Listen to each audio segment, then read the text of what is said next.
Good evening and welcome everyone to the finale of Season 6 at the RTO GT3 Championship. Sponsored, of course, by Luke Edison Racing.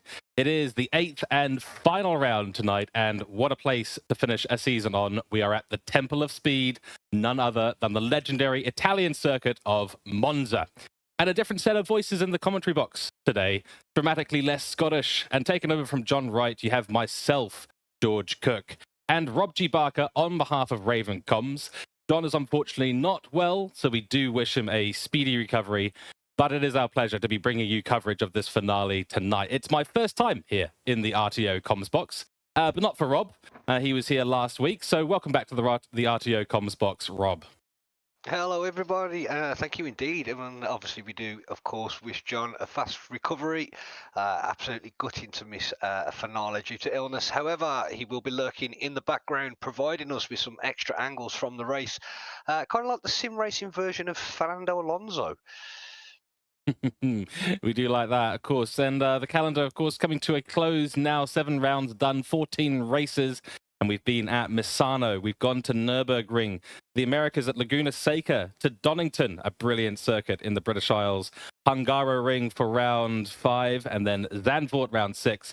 Suzuka happened last week. We saw some highlights on there a moment ago. But today, for the last round, round 8, it is Monza, the National Autodrome, and it is going to be a brilliant, brilliant race today. Yes, we will have a split 18-minute qualifying session. It's 9 minutes for the AMs and 9 minutes for the Silver and the Pros, followed by two 25-minute races, reverse order for race 2. 16 races in total, and the best 14 scores will count. That is exactly right. So let's go and have a little look at where things are in the standings at the moment. So looking now at the pro category, Luke Southall still out to a good lead there in P1. Peter Brett in his Lamborghini Huracan Evo 2 in P2. Then we've got Dan Watts P3 in his BMW M4 GT3. Very close between Peter Brett and Dan Watts at the moment. Only 1 point separating the two drivers. Liam Page is now down in 4th place in his Ferrari 296. 414 points for him, so still in it. Technically speaking, we've actually got 3 drivers on 414 points, including Jordan Watson and Sigurd Resvik as well. So those drivers are shared for 4th position. This could get very spicy, and they're not too far off the P3 and P2 positions. Then we've got Elliot Simpson in P5, James Whitaker P6. Andre Dixon Chen in P7, Ben Nergaard in P8, and then Dan Edwardson unfortunately has left. Now looking over at the Silver Championship here, Paul Saldowski in his BMW M4 currently leading the way by nearly 100 points, which is quite the gap there, looking to secure the Silver Class Championship today. Christoph Holzer in P2 there, about 42 points off of R. McCord there in P3. Marcel Schneitmann there in P4. Richard Gasson as well in P5. George Scharringer in P6. Tom Solis shared P7 with Cormac Quinn, both on 334 points. P8 goes to Nick Cooper, P9 Marit van Kovarden, and your P10 is Adam Douglas in the McLaren 720S. And in the amateurs, Daniel Zlatnik remains on top with a total of points of 577. He'll be looking to secure championship positions for the amateurs. Colin Hasselton in P2 at the moment in the BMW M4 GT3, 499 points for him. It's Wesley Hovenzade Lawrence in P3, currently Jack Duffy in P4 in his V8 Vantage, 343 points for him. Few points behind there is David Blythe, P5. P6 will be Alpha Dogme in the Lamborghini, 314 points, closing quickly to Daniel Blythe. P7, Toby Lowen, 2 points deficit over P6 at the moment. And in P8 will be Nidge Woodcote in the V8 Vantage, also 280 points for him. P9, Brian Bond, and rounding up the top 10 in the AMS will be Craig Winter. Sure will. Very exciting in the standings. Silver Class looks to be all but wrapped up. as does the AM class for the most part. But we will see the Pro class, there's still a lot to play for in the Pro class, and of course all around the grid in both the Silver and AM categories today. So let's talk Monza, because Monza is just one of those legendary circuits. We've got a little bit of a track walk for you folks here, but of course we are in Monza in Italy. Capacity of 118,000 here on this FIA grade 1 track, and we've got 3 beautiful sectors down to the hairpin. We go around Curva Grande there into the Rivage corners, a very tricky set of chicanes, into Lesmos, both 1 and 2, down one of the back straights towards the famous, the very awesome Ascari, down the back straight, this is the main back straight here, into Parabolica, a very famous corner, of course, and then across the finish line on the pit straight, pit entry just after Parabolica as well. Now, this circuit was opened over 100 years ago. We've got 3.6 miles of beautiful circuit, 5.7 kilometers.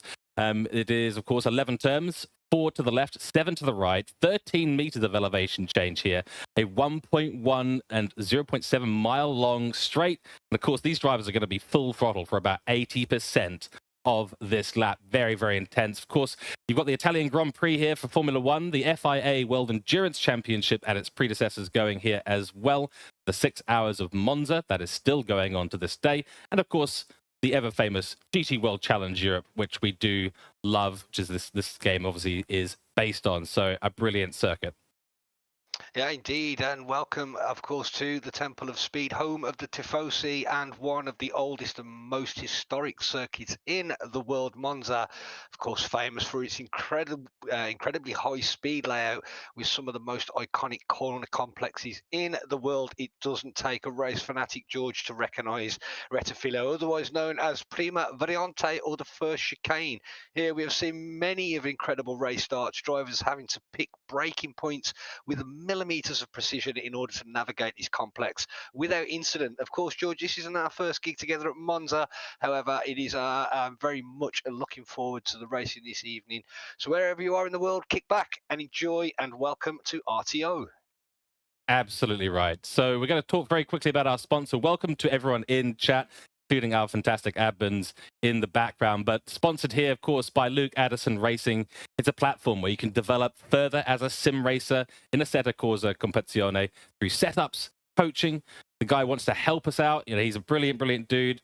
The key slogan here to remember, of course, from Luke Addison Racing is a little progress each day adds up to big results. So make sure you check him out. Check out the website. Check out the situation. He is absolutely brilliant. And a big thank you, of course, to Luke Addison Racing for sponsoring us here in the GT3 Championship for RTO in Season 6. Now, we'll have to say very briefly that we have a little bit of rain out on track today for the finals, which is really exciting. There's one of the best ways to absolutely mix things up is going to be add some rain in. And that is exactly what we've got here today, Rob. Qualifying is just beginning. The format for this, of course, today is going to be essentially 9 minutes for the AM class. They'll go out first, which will be fun because it is absolutely pouring with rain. We'll go live on track now for everyone to see.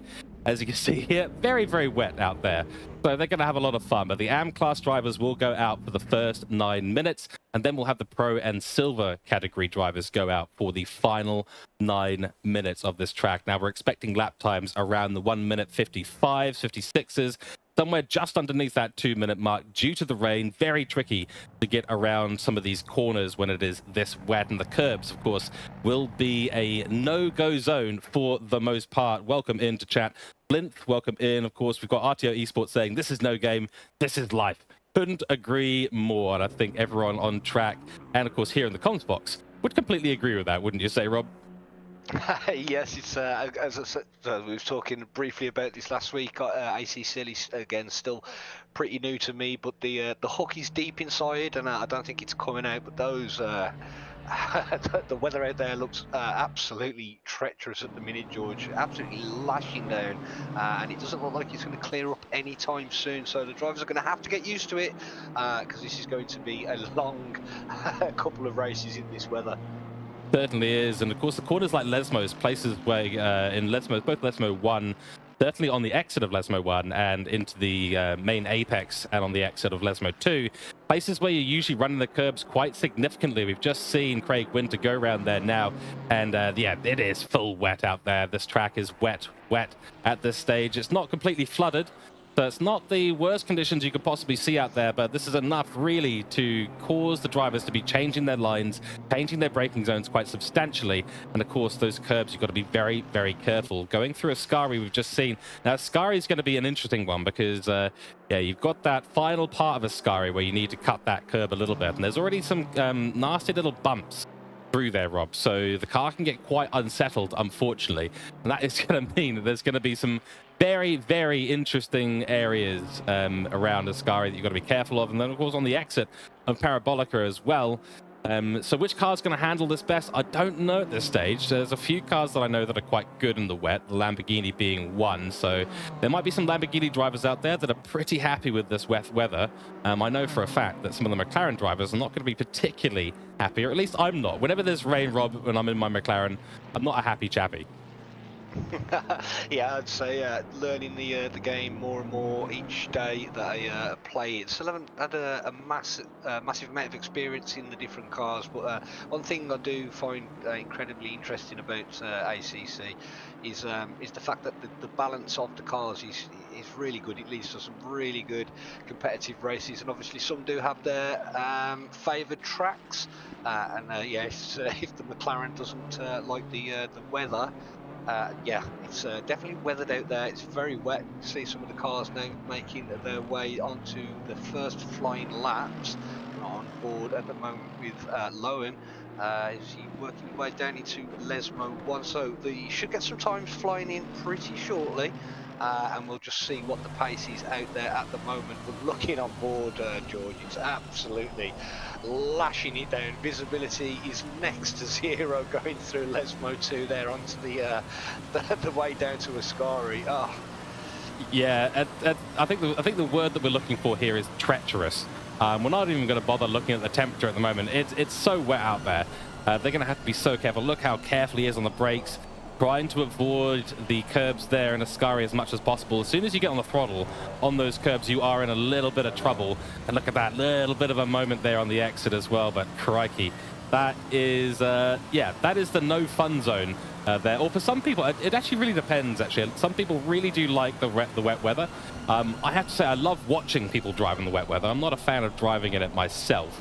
The first lap times are, in fact, coming in now. So a new fastest lap here by Brian Bond. He's come across the line with a 1:59, followed by Craig Winter, a 2:02.17. And there is Heselton. Heselton, the BMW, comes across the line, a 58.2. Nearly 5/10 clear of Lowen, who's taken that P2 spot at the moment. Of course, these are the AM class category drivers. They've got about another 4 minutes, so probably about another 2 laps, maybe 3 if they get a little bit lucky out there for their qualifying. And then the pro and the silver category will come in and do their laps. So we will see these times, I suspect, slightly dropping. But as Rob was saying, we're not expecting the track conditions to change at all.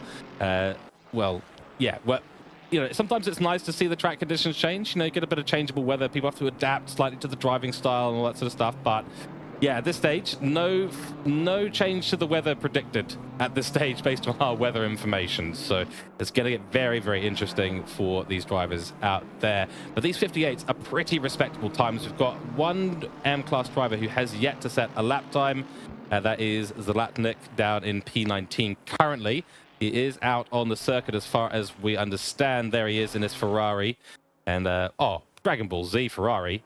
And it's the snail one as well. That is a brilliant livery. I was listening to last week's broadcast and seeing John, or hearing John talking about this. Look at that. Got, what's it, the Ultimate Ultra Instinct Goku on the back of that. Dragon Ball Z logo on the front and a snail on the side. That is a brilliant livery. You must know a lot more about Dragon Ball Z than I do, because I saw that livery last week and I thought it was fantastic last week, but I had no idea of the detail. But yeah, incredibly stunning livery. Oh, and it's gone off there, George. Commentator curse around the exit of Parabolica. Zlatnik looks like he's going to enter back into the pits, but yeah, he completely lost it on exit there. Stuck it straight into the wall. Ooh, yeah, that is a bit of an ouchie there. Getting on the power too early in the dry on Parabolica can cause that to happen if you're not too careful. And that Ferrari 296 is a very torquey car. It's got a very, very big turbocharger on that engine. And I can tell you right now that if you do a little bit too much power, you are in a lot of trouble. That's Craig Winter in the background, having a little bit of a problem there at the chicane.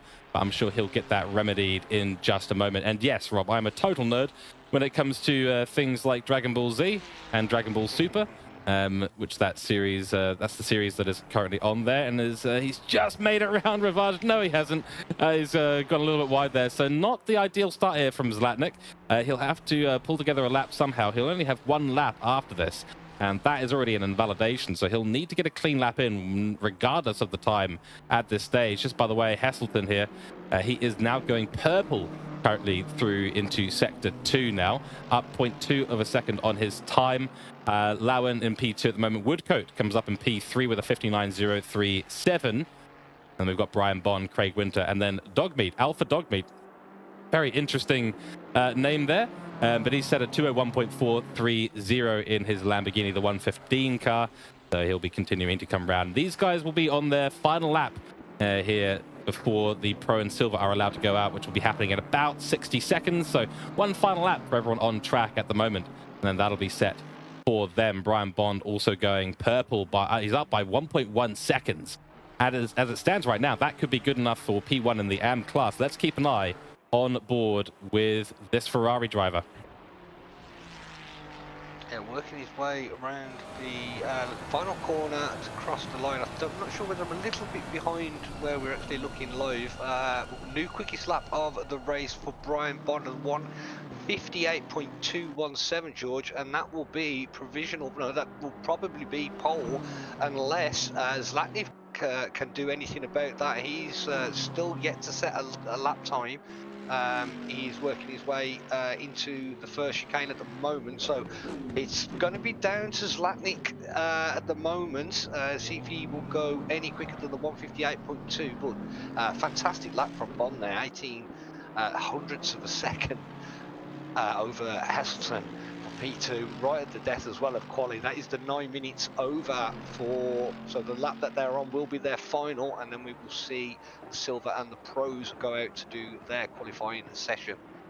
That's exactly right. And speaking of the Pros, here they go, the Pros and Silvers, Southall, and that is I believe that is one of his teammates, possibly Liam Page there. Matching liveries here, Porsche and a Ferrari 296. Getting a few shots from the helicam at the moment. The helicopter pilot's going to be having a little bit of trouble today. Very tricky conditions out there. No wind, though, which is very nice. Just straight up downpour onto these cars. But you're absolutely right. Brian Bond, Heselton only separated by 18 hundredths of a second. Very, very close call here in the wet, and it is one of those things, just a small burst of acceleration here or there can either cost you time or make up that time in the wet. 8 minutes remaining in this qualifying before we get into the first of two 25-minute races.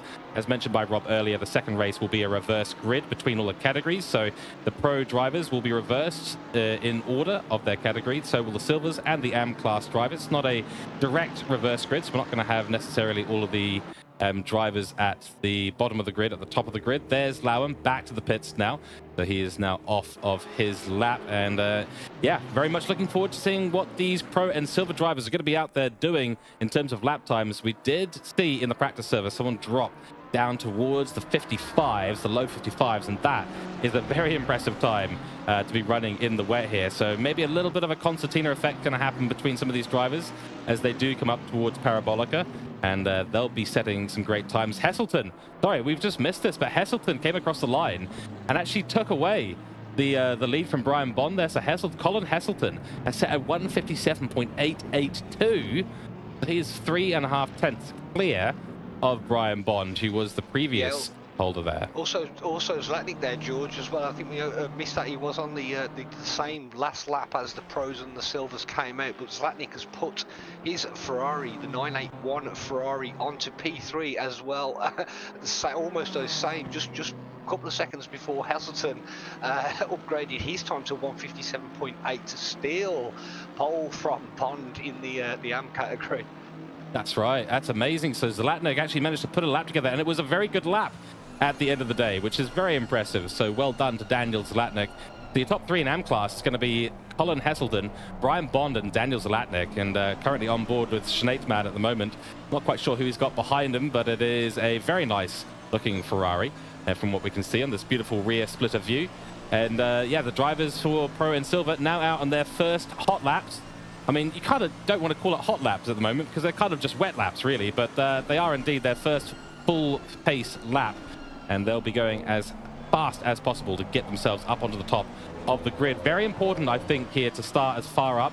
Not as critical as other circuits. It's very easy to overtake if you find the right area. Long straights here, so the slipstream will be in effect. But of course, the cleaner getaway you get in these wet conditions will make a big difference. There'll be lots of little mistakes happening from all the drivers in these conditions. So you want to take advantage of that as much as possible. Get yourself at the top of qualifying, of course, and then make your way through the grid in the race. And yeah, those drivers that have to make their way through the grid, they'll be under a bit of pressure, I suspect. 5 minutes 20 seconds remaining. And welcome into SOP Motorsport Esports TV. Lovely to have you in here. Dreambound, welcome, and Mimic, welcome into chat. And Rob, I can welcome you into chat as well because you're in there as well. Of course. Just coming around the last corner then, George Southall is about to cross the line for his first flying lap, I believe. And the time will be, it'll be an absolutely phenomenal time, a 155.8 for Southall there, straight into P1, George. Oh, then Liam Page immediately takes it away from him. So the SOP Esports drivers in Brett and Page there going straight to the top. And Peter Brett, though, so Dan Watts goes P2. Peter Brett has taken P1, a 55.025 for Peter Brett. That is a mega time. So these guys from SOP showing their stuff out on track at the moment. And I do have to admit, I like these pink, green, and grey liveries. They are absolutely beautiful. Elliot Simpson comes across the line there in his McLaren for Velocity Esports. The 27 car setting a 155.120, good enough for P2 on the grid at the moment. And a lot of these drivers out there are indeed increasing their velocity already, going faster in the first sector. And now purple in the first sector, it is Peter Brett, who's on an absolute flyer at the moment in his Lamborghini. I did say the Lamborghinis were pretty comfortable in the wet, but there we go. Our first 54, Rob. Oh, what a time indeed. Resting with 154.9 out in the BMW, the 124 number BMW, absolute barnstormer of a lap. Just worth noting as well, George Sadlowski puts it onto P1 in the silvers, just 7.8 tenths of a second slower than the pole minute, but still in amongst the pro drivers. Southall being a bit of a sandwich between the silvers there through 7 through 9, but the lap time definitely being reduced lap after lap, getting comfortable with the wet conditions on track. And there's still a little over 3 minutes to go. Will we see any quicker times coming in? I get a feeling we will. I suspect we will. Here we're on board now with Peter Brett here. He's actually 4/10 of a second up, so he's found a whole ton of time. Liam Page has gone into P2. There's Paul Sadalski, the silver driver, goes up momentarily into P1, then straight back to P3 after Brett and Watts come across the line. They're all setting now mid 54 laps. That is an incredible pace, 57 hundredths of a second now separating Paul Brett from Dan Watts. And what a lap time there, a 154.594. And Peter Brett has already found time into the first chicane. I suspect that these front and rear splitters are kicking up maybe just a little bit of this rain, and the drivers are out there finding just a little bit of extra grip, which is absolutely brilliant. But the Lamborghini car here, 73 of Peter Brett for SOP Esports Racing, has found his way back to the top spot and is looking to be on an absolute charge. Some spectacular driving from the 73 car. Unreal. It's not the first time we've seen this season as well, and so unfortunate for me during the season towards the end of it, but out at Suzuka last week, the SOPs were having an incredible battle. I think they followed each other around for about 90% of the race, and the qualification time was just as close as it was tonight, if not closer. So some super consistent, super quick drivers in this league, and it's an absolute it's fantastic to watch, George. Certainly is. Now, Peter Brett has lost a bit of that time on his current lap. There is 1 minute 28 left in this session, so there will be enough of a chance to get another lap in for Peter Brett and the others around the grid. Dan Watts was actually up by 0.3 of a second there, but unfortunately loses on the exit of Ascari there, unfortunately for him. And another to keep an eye on is going to be Sadlowski here. The 122 car is absolutely rapid. He's got the potential to put it on pole today, does Paul Sadlowski. And he does. He goes pole with a stonking time. It's a 154.462. No one else behind him is currently improving, so they'll have to do it on the last lap of this race. But the silver driver up in P1 over all of this race. Behind him, Dan Watts. Behind him, Paul Brett. Behind him, Elliott Simpson. So what a lap there from Sadlowski for RTO Racing Team. The 122 BMW absolutely flying in the wet. Oh, what a time, 150. I don't think I could do that in the dry, George, let alone the conditions out there tonight.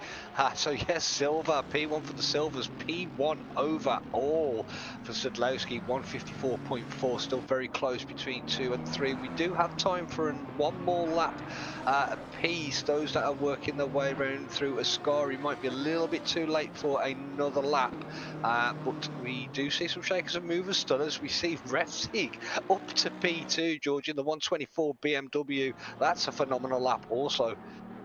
It certainly is. Now the checkered flag has come out for qualifying.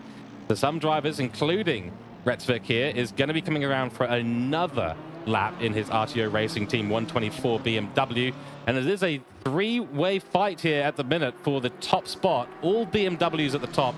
Paul Brett and his Lamborghini in 4th spot there. Peter Brett, though, is going faster on track. He is rapid at the moment out on track. I think that's a back out there for Resvik, though. Yes, it is. He's backed out of that lap. The Paul Brett here is going to be coming around the line. He doesn't improve, sadly, and that will be his qualifying over. Can Dan Watts dethrone Paul Sadlowski? We will see. Jordan Watson, by the way, just jumping up into P9 in the background. And our McCord there is now in P2 for the silver class. Cooper P3 for the silver class. And your top pro drivers is Resvik, Watts, and Brett. But here's Watts.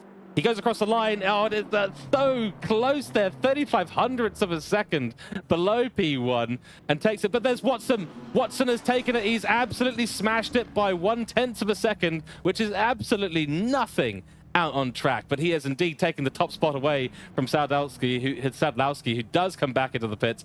Pretty much everyone now done on their laps except for Southall, who is actually no, he has come across the line, so that is it. He's not in the pits. That's the only difference here, and that will be the end of qualifying. That is your qualifying order as it stands right now. What a qualifying. We have got 8 drivers separated by half a second, the top 3 separated by 1.5 of a second, and the silver category separated by 5/10 of a second between the silver P1 for Sadlowski and the number 10 spot for McCord P2 overall in silver class. About 0.6 of a second off of Jay Watson. But Jordan Watson, a 154.345. That is a mega lap there. So congratulations to him. That is brilliant. Yes, if you are, for wherever you are watching around the world, don't go anywhere. I know that was exciting, but that was just qualifying. We have got 2 25-minute races, and trust me, believe me, the action will be as hot as it was in qualifying. It was less than a second from P1. I think it was all the way down to P16, less than a second. And what a lap from Jordan. Absolutely unreal. At the death in the Lamborghini number 14. Oh, let's get this race underway. I cannot wait for this to start. Couldn't agree more, Rob. And the weather is set to continue as it is. Wet weather continuing for the next 30 minutes at the very least. So all the drivers will be getting their wet setups ready, and they will be going out in the wet, which is always fun. Short formation lap here, of course, so we will be starting at the end of the back straight. They'll go through Parabolica across the line, and that'll be the start of our race for 25 minutes. That'll be happening in about 1 minute time. So before then, we're going to go through our grid momentarily and get you guys up to speed with the grid as it stands. So Jay Watson, of course, Jordan Watson on pole. Done a very, very good job there. Incredible lap time. Paul Sadlowski, though, what a lap from him. Top silver driver by a magnitude, an order of magnitude, I should say. So very, very good job for him in the BMW. Dan Watts here for RTO Racing Team. He will come in P3. Then we've got another RTO Racing Team driver here, Sigurd Resvik, and he's done incredibly well to get himself onto the second row of the grid. Then the SOP esports driver of Paul Brett. Now, the SOP guys were looking a lot faster at the start of the round. Sadly, they weren't able to continue that form, but very respectable P5 here for Brett. Elliot Simpson will take P6. Liam Page in his Ferrari 296 for SOP Esports P7. James Whitaker for the RTO Racing Team. A lovely livery there for the Mercedes driver. Luke Southall in his Porsche for SOP Esports. And of course, we have McCord here in his RTO Racing Team BMW. Apologies that some of the liveries haven't unfortunately shown. It does occasionally happen. We have synced them all, but sometimes you just don't get them all. Nonetheless, we are going to be going. So, Rob, as they go around Palabroca, what are we expecting? Who should we keep an eye on before I take us away for the start of this race? Oh, if anything, like last week, the SOP boys were very, very competitive last week out at Suzuka, but with Watson with that lap, Sedlowski as well, top of the silvers. There's too many. George, it was too close to call. I can't call. We need to have our eyes everywhere. I'm quite glad we've got Raven in the background. Catching up on some of the action towards the rest of the race, because this one is going to be absolutely full of action. We are working our way towards the lights now, George, and over to you for the race start. Brilliant. And we have a green flag out on track. The race has begun, and Watson takes us away from Sedlowski, from Watts, from Resvik, down into the first corner for the first time into the chicane for this 25-minute race. Looks like the SOP driver of Brett is trying to find a way up the inside, but there's a blockade of BMW RTO Racing Team drivers there. Everyone safely into the chicane so far. We've got a car off in the background. Some antics already. The 298 car involved, and Watson gets a good run through the first chicane. Sedlowski keeps his BMW in the position. The RTO cars in the background starting to jostle a little bit, trying to get a little bit of a position from each other. So Watts versus Rexvik there, the 126 and the 124 car are on their way down to Rivage for the first time, and it is going to be Resvik who has the inside line, goes up and will take that P3 position away from Watts. A good exit there from Watson in the front. Sedlowski there doesn't get a great exit. This is going to bring him back towards the pack. We've got a bit more action down happening at Rivage at the stage. No surprise there, because the first couple of corners are very, very tricky to navigate, especially in these conditions. Loads of spray going on, and that is Sedlowski. He's run very wide on Lesbo too, and this is going to bring Resvik into the play as they head down towards Ascari for the first time. He'll have the outside line, and Sedlowski will have to go defensive here, but it looks like Resvik has already got a nose ahead and will have to be way ahead there. Sedlowski pulls in. Through Ascari they go for the first time. Watson still out to a great lead as it stands right now. On the exit, we've got Paul Brett all over the rear bumper of Dan Watts at this stage, coming down the back straight for the first time. And that is a good start for most of the drivers on the grid. The 298 car, the 115 car in the background having a couple of problems. And that was a great little opening lap there. We'll try and bring up some of the action on the replay later on, but that is a good start. Sedlowski sadly falls down into P2 from into P3 from P2, and looks like Resvik as well managed to get up to P2. Watts falling down to P4. We go across the line, and it is Jordan Watson taking us away for a brilliant start of this wet race. Action everywhere on the track.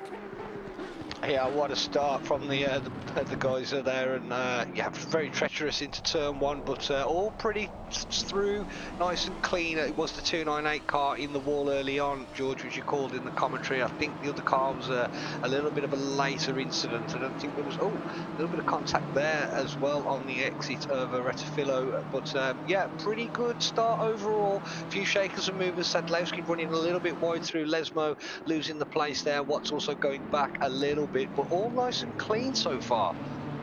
Yeah, not too bad at all. We did just see Elliot Simpson there running all the way through the runoff area in the chicane, and he did make a little bit of contact with Southall as well. He was bumped back. There had a little bit of extra contact between Southall and Page. So the SOP teammates, unfortunately, with the run out on the Curva Grande, they're very tricky to keep the car under control. A little bit of oversteer happens, and then suddenly you're in the side of another person's car. We've got in the background the Mercedes of Nergard. He's got the fastest lap at the moment. That won't be representative.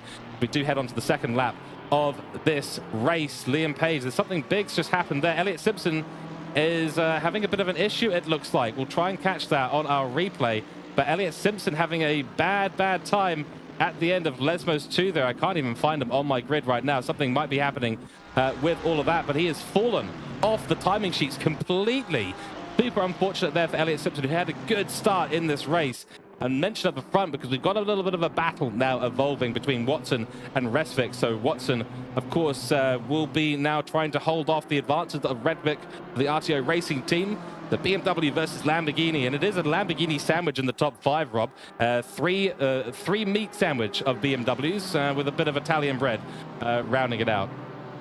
Oh, my favourite type of sandwich, because if you're going to have some meat on a sandwich, you're going to might as well make it 3 different meats, but a triple BMW sandwich there with the fastest lap going to Sigurd Resvik with 154.8.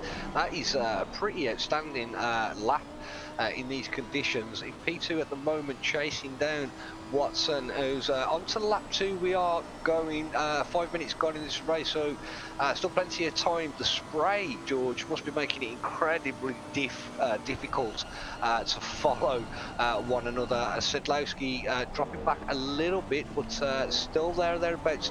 Watts also right on the back of Sedlowski. The visibility, it must be a real challenge for the drivers to spot their braking areas and get these corners right. Yeah, it's one of the key things to develop as a driver. You don't just want to be driving necessarily on pure visuals. You also want to be creating a bit of a mental image of the track, and that means that when you drive in wet conditions, it is suddenly a lot easier to figure out where those are. If you're purely visual, this becomes a rather impossible task, as you do say. By the way, looks like Elliot Simpson has disconnected from the lobby. I think, unfortunately for him, he is out of this race, which is super unfortunate for the McLaren driver. Of course, I'm a McLaren fan. So seeing a McLaren up in the top 10 was always very, very exciting. Unfortunately for him, does look like he is dropped out of the server. Your top 10, as it stands right now, Watson for the Pro Class is followed by Resvik at the moment. Closely, I might say. Sadlowski leading the Silver Class at the minute, currently in P3 overall, with Dan Watts behind him and hot on his heels as well. But Sadlowski driving incredibly well up here amongst the top of the Pro category as a silver driver. Then we've got Peter Brett, in the 73 Lamborghini in P5, Southall in P6, the 438 car for SOP Motorsports or Esports. We've got Page in P7, Nergard in P8, McCord, the second runner. We haven't talked a lot about McCord here today, unfortunately. But McCord running there in second in the Silver Class overall, P9 currently. And then we've got Schneitman following hot on his heels in that Mercedes AMG for the RTO racing team, following rounding out your top 10 as it stands right now. And is that another? That's Nick Cooper in the other McLaren. So McLaren liveries having a little bit of an issue today, it looks like. There was almost a moment there. Looks like, oh, Peter Brett has had a moment and he has lost the position now. Was that Dan Watts? It might be Dan Watts as well. There was definitely a slow BMW there. So Dan Watts having a bit of a problem. We're not quite sure what's gone on there, but at Curva Grande, he's had a bit of an issue. He's fallen off the back of Sadlowski now and into the graphs of 3 SOP esports drivers. That has got to be a bit of a troubling situation if you're a Paul Brett right now. If you're Dan Watts right now, I should say. Yeah, indeed. Pressure is definitely piling 0.2 of a second. The gap between P4 and P5. Just a quick mention, the AMS as well. We've got Heselton out in front for the AMS P17 overall with quite a good gap over Lowen in the 51 AMG. And then P3 currently is Bond, but there is a Scheringa in the way at the moment. A couple of tenths of a second back to P18. So the silver driver having issues early on, dropped back a little bit, but yeah, there are your 1, 2 and 3 for the AMS going very well. We've got a yellow flag at that's Lesmo 2. Can't see the number. It's the number, that's Cooper. That will be, yeah, number 11 Cooper. No, it was Craig Winter. I apologize. It's Winter. It's Winter. Yellow flag at Lesmos and retired to the pits, George. Yeah, that's unfortunate. That must have been a big bit of contact. Easy to do at Lesmos. If you get it wrong on the exit, you basically got a trip to the gravel or straight into the barrier, unfortunately. So Pulse Esports driver of Watson still leads us away on the 4th lap. Got 17 minutes remaining in this 25-minute race. Of course, this is race 1 of 2 in this final round. This is the finale of the season. We will be having a little bit of a look at the standings during the intermission as well. Keep an eye on who's going to be finishing where, and it is all to play for the top two, or the position 2, 3, 4 in the pro class at the moment. So we will be keeping a very close eye on the race that's happening at the top here. Resvik at the moment is still on the hot on the heels, of course, of Watson, and a fastest lap by Paul Sedlowski. So not only is he up there in the silver class, he's up there within the pros, and he's setting fastest lap times as well. What an impressive drive from this guy so far. Yeah, I'm guessing he's enjoying the weather. As you said, I think it does take a very separate set of skills to be quick. So it takes a set of skills to be quick, but it takes a very separate set of skills to be quick in the wet. And Sedlowski has definitely found his Wellingtons, because he's absolutely flying here at Monza this evening in the conditions that we see before us, and putting in some excellent lap time. He's got a bit of a gap in front of him, which means the visibility may be a little bit better, but I've taken no credit away from the driver. He's doing a phenomenal job out there in P3. Couldn't agree more. So the battle continues at the top between Watson and Resvik. Through Parabolica, they go for the 4th lap of this race. 15 minutes, 24 seconds left on the clock. The wet conditions set to stay all the way through the remainder of this race, and likely through into race 2 as well. The gap has been fluctuating between 0.2 of a second and 0.7 of a second, currently at 0.541 of a second between these two drivers. There has been a penalty applied for T. Solis there, the 92 car, Ferrari 296, down in P16 currently.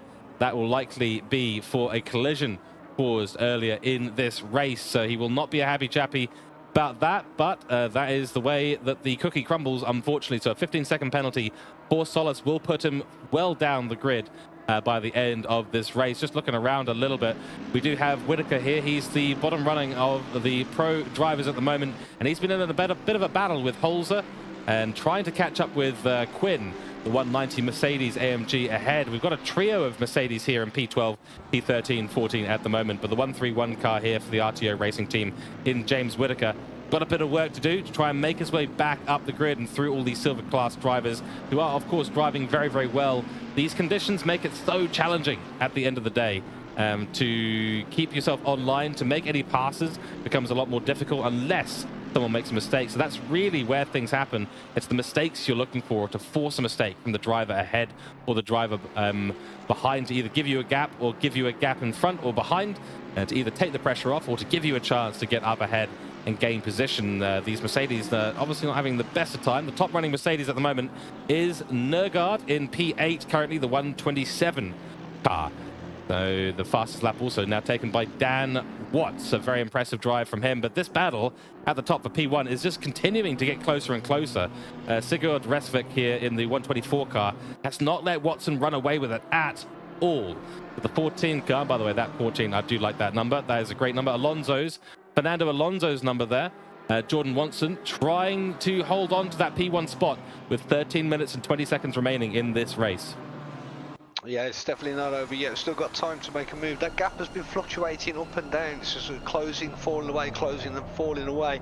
But at the minute, as we look on board, we look back towards the front bumper of Resvik. It's getting very, very close. That spray must be horrific to follow. So I think that's the reason why we're getting a bit of a fluctuating time between P1 and P2, but yeah, fastest person on track at the moment is the 126 BMW of Watts, currently P4, trying to close down the gap to Silver Driver 122 BMW of Sedlowski, who's also driving a phenomenal pace this race. 12.5 minutes to go as they make their way towards the right-hand Lesmo 1. Super tricky, the best of times even trickier in this weather, but all nice and tidy so far.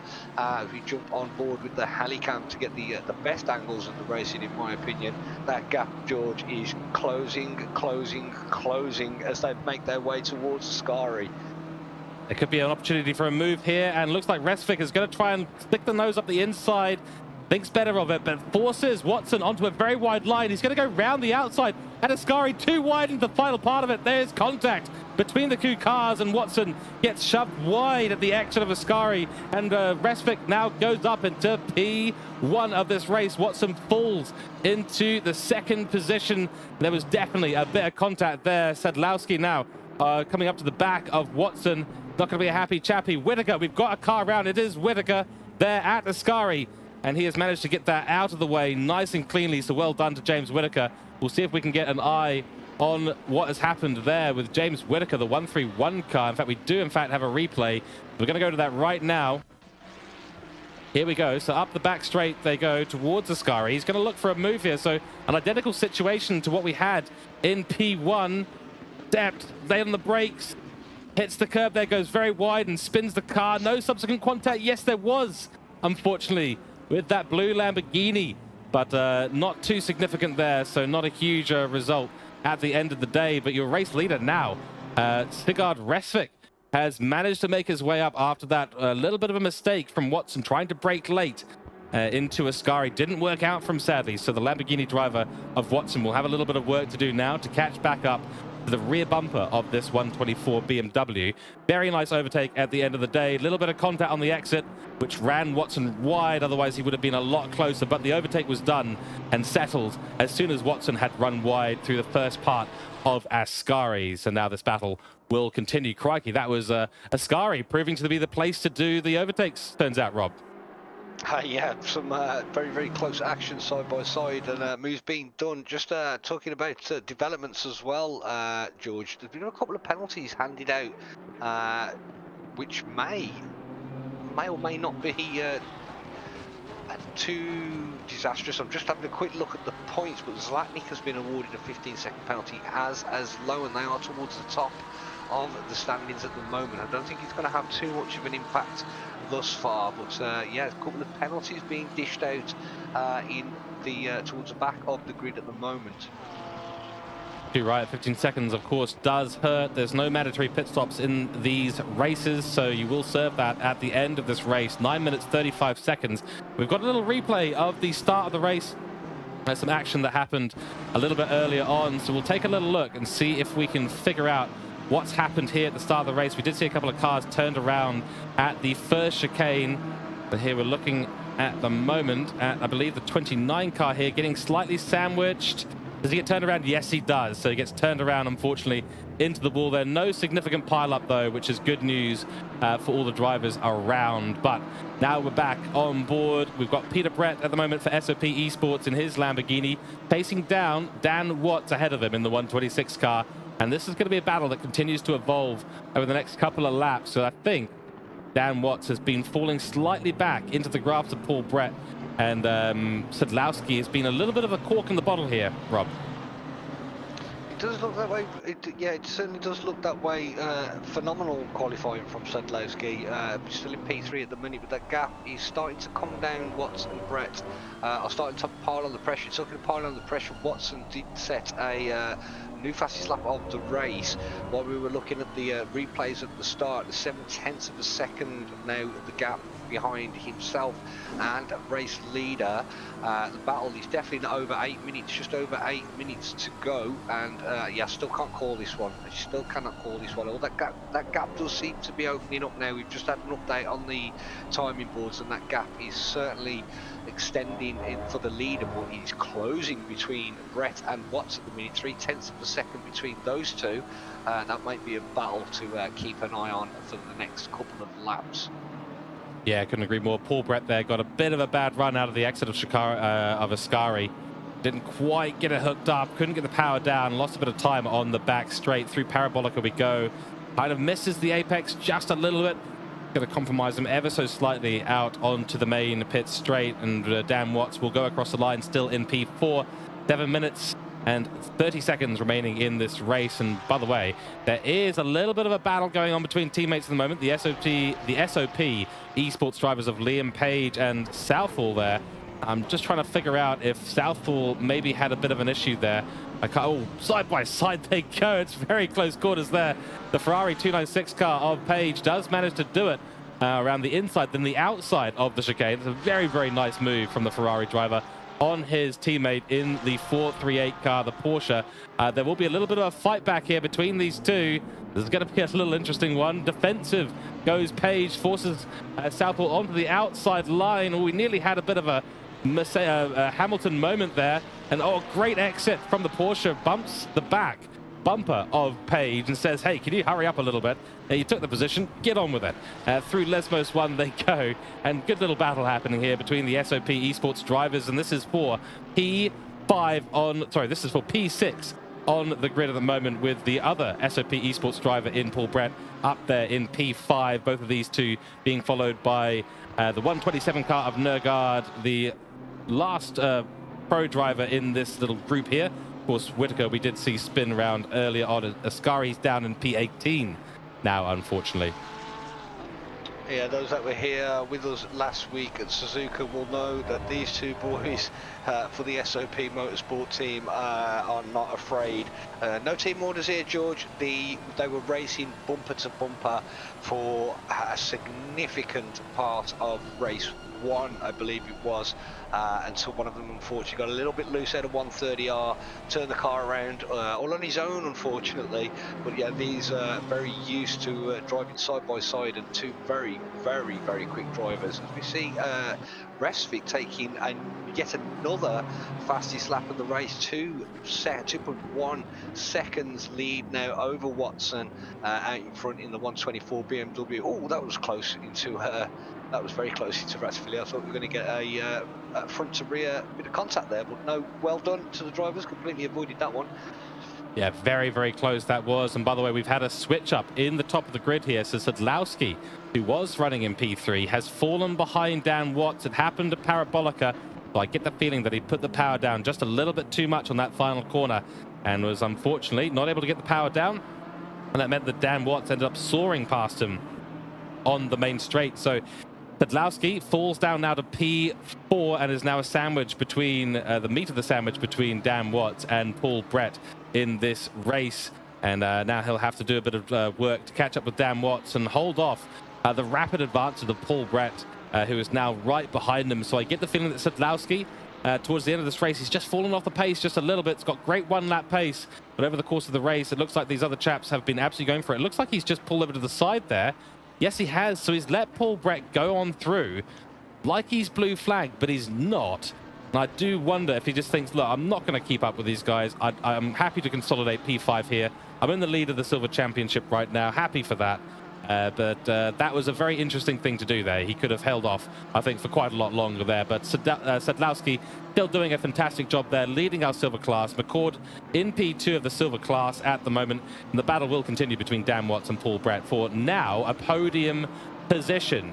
So Peter Brett's going to be doubly motivated at this stage, I think, Rob, because now he's staring down the back of a BMW that if he overtakes, gets him a P3 in this first race. That is worth taking a chance at. It's worth taking the opportunity. I mean, if the opportunity arises, it's certainly worth taking. Otherwise, what are we doing here? Yeah, I think Sadlowski moving over there, maybe he just doesn't want to get involved in the battle. Currently P1 in the silver. Again, I'm just speculating here. It did seem a little bit odd just to move over, because he was well up into the podium positions for a good part of this race, but maybe just wants to consolidate that P1 for the silver category, and not worth risking getting involved in a battle and potentially losing. So maybe a bit of a smart play. That's right. Yeah, I think if you're in the lead of the silver. Oh, hold on, we've got some bit of action here. Oh, contact between teammates again. So Page ran very, very wide into the first part of Ravage, got it all sorts of out of shape on the exit and was very, very slow. His teammate Southall got it completely spot on, but had a lot more speed than Page coming out of the corner. Bit of contact on the rear bumper of that Ferrari and the front splitter of the Porsche, which we're on board with at the moment. Great onboard shots, although you can't really see much, I'll be honest, with these kinds of shots, sadly. So there we go. So now we're on board with the rear wing of Page, and that was another very close moment between his teammates. As Rob was saying beforehand, they are completely allowed to race, and that was a very, very fast entry into Ascari for Southall, but that'll make for a very slow exit, sadly. So Page lives to die another day, so to speak. Here, he'll have a little bit of a breathing room from his teammate. But these SOP esports guys, they are not unwilling to go side by side, toe to toe, and get the elbows out amongst the team. Yeah, incredibly competitive drivers, very evenly matched as well, as we saw in Suzuka. But yeah, super fast, both of them, and yeah, absolutely not afraid to go wheel to wheel. And to be fair, it was some incredibly exciting racing at Suzuka. But yeah, that race is done. We are here at Monza, and the incredibly exciting racing continues. So they'll be on to their last lap now, we believe. Last but one lap. So penultimate lap of the race, 120 on the clock. Repsig out in front, 12 laps completed. The gap is just over 2 seconds to Watson. Watts in P3 currently 2.2 back to Watson. Brett falling back a little bit from P3. Sadlowski still keeping very much in touch with P4 at the moment. Page in P6, Southall 7th, Nergard 8th, McCord 9th, second of the Silver, Cooper P10, and in the AMS at the moment, Houserton has had a pretty much flawless race, currently P1 in the AMS, P16 overall, Lowen in P2 with a 15-second penalty to keep in mind. So that will promote Woodcote and Bond up into P2, P3 positions. Zlatnik also with a 15-second penalty to serve post-race. So what a race we've had so far, George. We're coming up to the last lap of the race. We certainly are. It has been a brilliant race. And we're on the last back straight. The leader in Sigurd Resvik has been driving very well. Managed to get ahead of Watson at the beginning, or at the midpoint of this race when Watson made that mistake. And the leader is now on the final lap of this race that has just come across the line just in time. There will, of course, be one more lap for all the drivers out there. So one more opportunity to make something happen on the grid. Nergard here has been holding off. Oh, Southall's had an issue. Southall has had a major issue. I think we've got that on replay. We will try and find that now for you, because unfortunately for Southall, he has had a major problem there. Trying to find the camera angle here. Here they go. Is there a bit of contact maybe between the teammates once again? We'll see if the replay does capture it. We're not quite sure if it does at this stage of the race. Let's see. Will there be a bit of an issue here into Ascara? Oh, we just missed it. So that's really unfortunate the replay does not capture that. But Southall now down into P8. Page will remain in P6. P5 for Sedlowski, of course. That is a very interesting development. Southall was running very close to George, his teammate. Sorry to interrupt here. This is big. Watson has picked up a drive-through penalty. Oh, that is absolutely massive. So breaking news, folks. Oh, Jordan Watson, what a way on the last lap of this race. He was obviously holding on to 3 of those track limit warnings, and he's just dipped the toe across the white line. The stewards have said, nope, that's an infraction, and you are getting a punishment as a result. And unfortunately for him and Pulse Sim Sport, that is going to be a drive-through. That will be served post-race. It'll turn into a 30-second penalty. That is going to drop him right down to the bottom of the grid, or very close to the bottom of the grid. Oh, what an unfortunate way to finish a race. Leading in P1, on pole as well. And now after this reverse grid, you're going to be back up at pole. But yeah, unfortunately for him, that is going to be, unfortunately, quite a big penalty. 5 seconds been applied there. Usually it's 30 seconds, but it's only a 5 second at this stage for the drive-through. So that's just my unfamiliarity with the drive-through conversion rules here. But it is Resvik who comes across the line, wins the race. Watson will take a 5-second penalty, goes P2, though, so he will drop down not too many places, not to the back of the grid. Dan Watts P3, but Paul Brett in P4, Sadlowski there in P5. A great race from him. Liam Page takes P6, Nergard in P7, Southall in P8. We've got McCord in P9 and Schneitman there in P10, and you can see the rest of the grid. So the winners for Pro Class will be Resvik, Watson, and Watts. Then for the Silver Class, it will be Sedlowski, then McCord, then Schneitman, and for our AM Class drivers, Hesselton. I believe Lowen will drop down, so it'll be Woodcote in P2 for AM Class, and then Bond.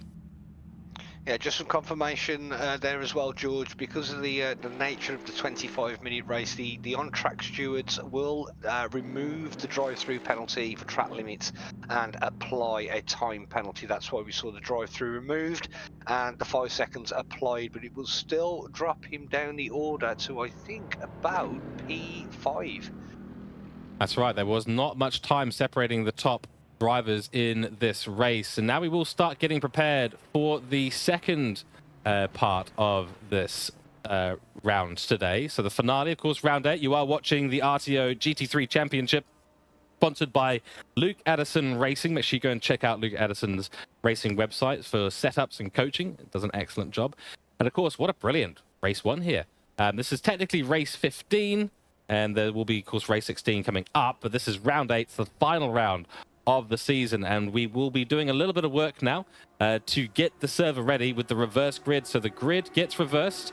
And that's only between the categories, though. So the pro category will be reversed in and of itself. The silver and the AMs all reversed separately, not a complete reversal of the grid. We've got RTO Esports in chat saying, looking forward to a feisty race 2. So are we. Yeah, absolutely. What a race. What a first round here at Monza in the wet, and we are good to go once more.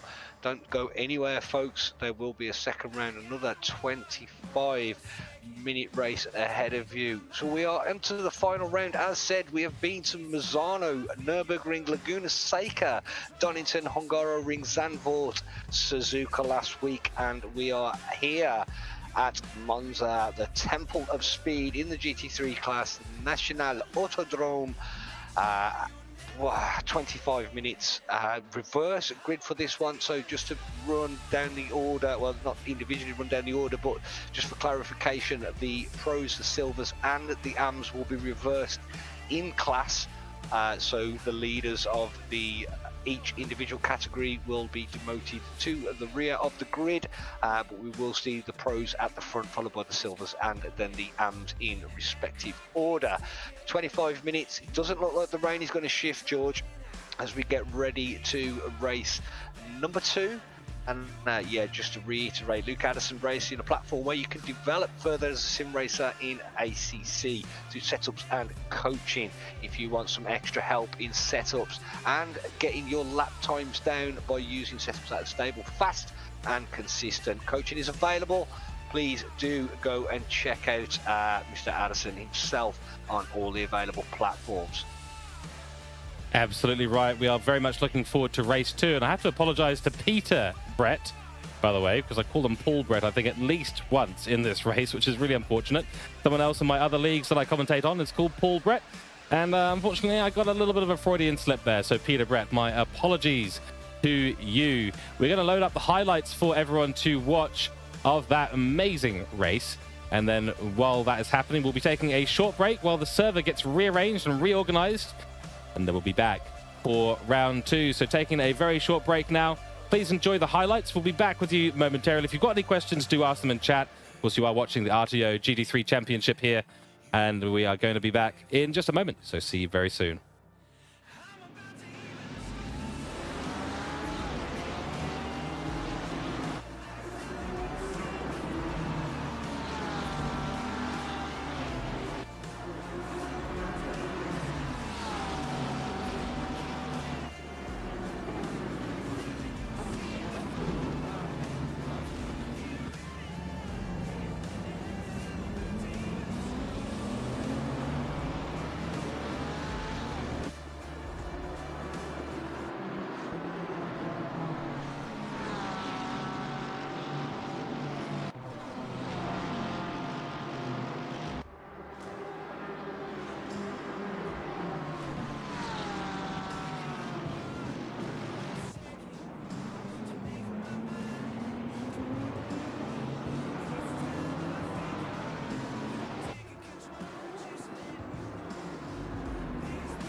All right, we are back in. We are still in our short intermission while the second race server gets set up. And of course, we have to get all the grids reversed, which is a very challenging little task there. So we do take our hats off to the race admins who are getting that all sorted out for us. But you are watching the RTO GT3 Championship. It is Season 6. And this is the finale, Round 8, of course, at Monza. We've had race 1, and it's been a very exciting race in the wet, which does like to, mix things up slightly. It's been very enjoyable for us in the commentary box. Of course, you do have some slightly less Scottish voices in the comms box for the end of this season. Myself, George Cook, and of course, Rob G. Barker. And we've been having a brilliant time so far. We're going to talk a little bit about standings before we continue in this championship finale. And I have to admit, Rob, I mean, you've been looking at the stats as well.